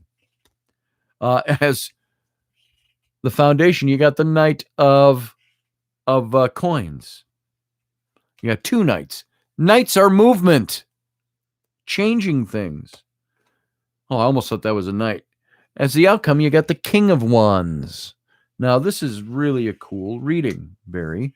On top of that card that flipped out of the deck, so I wanted to read it for you, which is talking about all this change, sudden change, obstacles that you have to overcome because it's coming suddenly, it's unexpected, it's moving you, traveling you, journeying you, things like that. You've got these other 3 cards on top.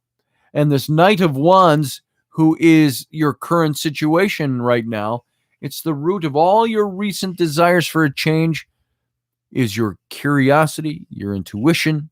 The conflicts you've faced at work have influenced the outcomes of the events around you. Can I call Abby? Yes, you may. And a spontaneous decision is going to lead you to make a long journey or a permanent relocation. That's the Knight of Wands on top of the 8 of Wands, which is a spontaneous and immediate thing you're unexpecting is coming your way. That could be journey and travel and movement. Relocation is very possible. Now you got the Knight right on top of it, and you're current saying the same exact thing. And the desires that you have that you're pushing for are going to come in an unexpected way. Again, just like the Eight of Wands, it's sudden, it's unexpected, it comes on you.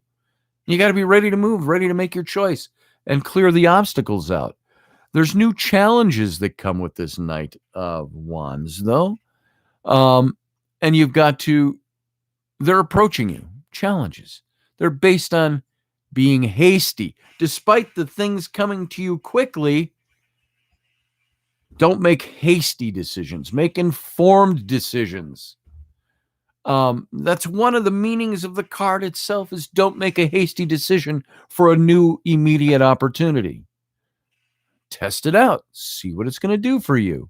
It's an ambitious card. It's an energetic card. It's a determined leader is represented in this Knight. This is who you are right now. And although there's challenges that are associated with the card, embracing the challenges as something positive to come is highly suggested for you. Even though the changes are unpredictable, unexpected, believing in what you're bringing to the table is giving you the courage to make the best decisions. It's a card that almost stands for the answer to any question you have on this is yes. But don't be hasty, be informed, which is very almost funny. Not ha-ha funny, but situationally funny because you know what? The card of your foundation. Remember I kept saying with all of this movement, all this unexpected stuff, don't be hasty. Make sure you know what you're doing. Make sure you know what you're talking about. Make sure you know how you're going to make your decisions. The card of your foundation to the matter is the Knight of Coins. The Knight of Coins is the only knight of the four in the deck that is not moving and not transitioning by way of movement. He's transitioning by standing still. He's the knight who surveys the field before him before he makes a single move. He's like standing on the hilltop on horseback, not making a move. Because what's he doing? He's plotting, he's planning. He's going to plan his work so he can work his plan. And it's a card that says on the foundational level, you've already been there. Your past has set the stage for something very promising coming. Your dependability and responsible attitude make it a priority for you to do your work the best of your ability. This is responsibility. It's making your decisions well planned out, and then you meter out your actions as you go. It's the idea of the security that you need to pursue your ambitions is going to arrive. This is one that says, this card says, follow. You have followed. It's a card of the past and the foundation. Follow your routines to produce the best possible results. Patience, sustained concentration. You can achieve the heights of lofty ambitions, but you're standing still and working your plan, planning your work before you get there. The Knight of Pentacles or coins represents this whole. You can see it's the coins. I say pentacles sometimes by accident because that's what it is in the old deck, the pentacles. So the Knight of Pentacles, the Knight of Coins, dependable, honorable, trustworthy, knows what he's doing, undeniable common sense, incredible determination, various skills that include exercising his patience, being supportive of others. This suggests positive things at a foundational level are coming to you if you remain faithful to who you are and your ability to be those things. And that is on top of the Eight of Wands and the Knight of Wands. And now your outcome is really cool. It's the King of Wands. Now, I've said it before, just to make sure, I'm just going to reiterate this, that kings and queens in the suits represent specific people in your life. This is a man in your life, or it is you. And because of everything else that's come along the way, this is you. You're entering into a time where your new ideas that you've incorporated in the past are going to open up the opportunities for you. That's what's coming from this moment forward, stepping forward. The ideas that you have are giving you the momentum that inspires and encourages you and the other people around you. You succeed. It's a card of absolute success. He's the king. Can't get much higher than the king. And you're going to succeed. But that's if you gain the help promoting the ideas you've been pursuing, the investment in your work life, the investment in your personal life, the emotional things, which is what the wands are. The emotional things of life. There's increasing inspiration that's coming for you. And this is success in your professional life, is what the King of Wands stands for. It's good investments, prudent spending. Those are the things that are going to outweigh any of the risks that you take. And the strong conviction you've shown is going to grant a lot of opportunities. So this card, the King of Wands, and this is why I love this card, he's creative. There's a creative stroke about him. He's voracious. He's determined. He confronts like an authority figure. He represents the sort of expansion, establishment, embellishment of something in your professional life, Barry. It's financial gain with success. It's a positive presence, and it brings positive outcomes for your situation. So, not to be fortune-telling like, but how does that sound? That doesn't sound too shabby. To me, that's a pretty darn good reading.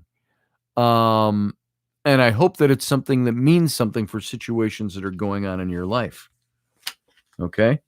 Just keep true to being somebody who is responsible, determined, plans his work. You keep true to that, and this all comes forward for you. So there you go. Fiery creative zeal. Okay, those are the 5 readings I have, and I got to tell you, it's after 11 o'clock, so we've been going for 2 hours. I have got to call it quits, mostly because my brain is frizzy, and maybe we'll do this again this week. For those of you who wanted to get a reading, I'm sorry that we're not getting to everybody today, but let me stop on the readings for a little bit. A lot of energy. There was some. This is what I mean. There's sometimes the negative energy that with I think, was it Liz's reading or Debbie's? I can't remember which one it was. I think it was Liz's, where you get that darkness, you get the swords, you get the conflict, you get the anxiety. And I can sometimes suck up that energy a little too much. So, and I think I did that in this reading. I'll tell you, there was a story I did. I may have mentioned this once before, but I was at the Stanley Hotel with the Ghost Hunters, and I was there giving readings all day long and in 15-minute segments. And these 2 sisters came in and they asked for readings, and they did them back to back. And both of the readings, and I didn't know a thing about them, and I don't like to know what's going on in people's lives because I don't want to be I don't want what I'm thinking, feeling, seeing in the cards to be tainted by trying to match the message they're telling me, because the message in the cards might have nothing to do with what's on their mind. But the first reading for the one sister was talking about somebody had passed, and it was very strong, and the grief was strong, and she's already crying when I'm bringing this up. And there were cards, and I don't remember the cards specifically, but I remember the message that came in one of the cards was, release it, let it go. You've stuck yourself here and you can't move forward. And the person who is the object of this, the foundation, the death, is the one sending you this message.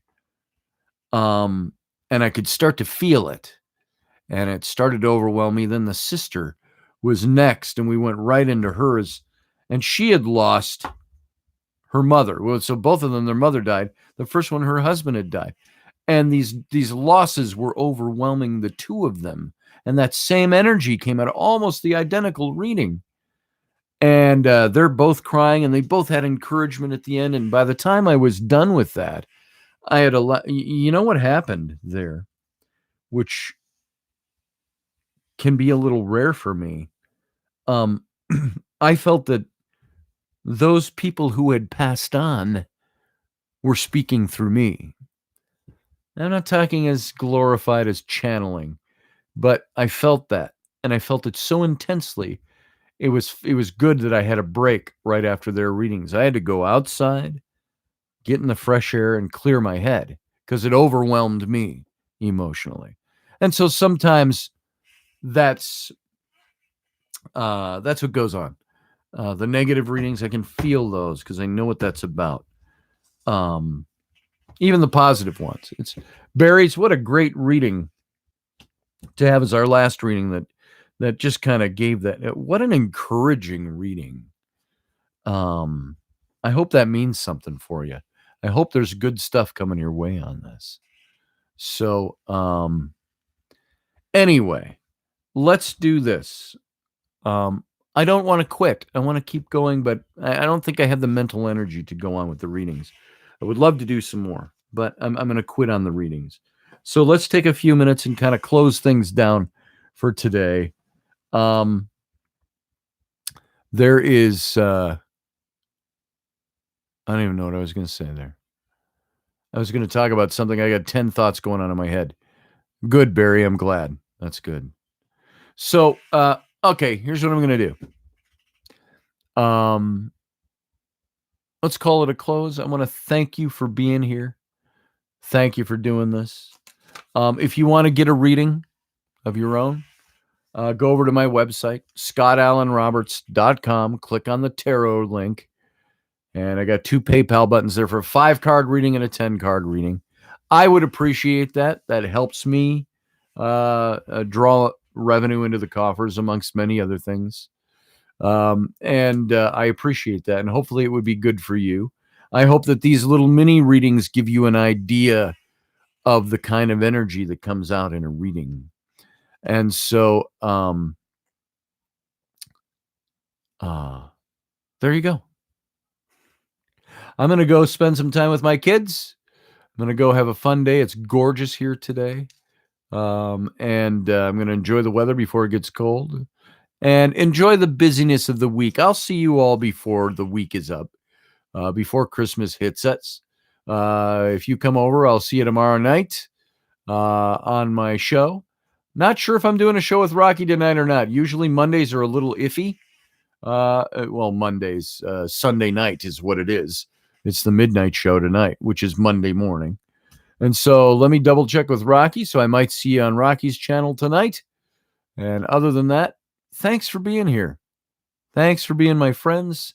Thanks for the love and family support that is here. And that's all I got. So you guys have a good day. At the very earliest, the very latest, I'll see you tomorrow night. Earliest tonight at midnight. So have a good day. Talk to you soon.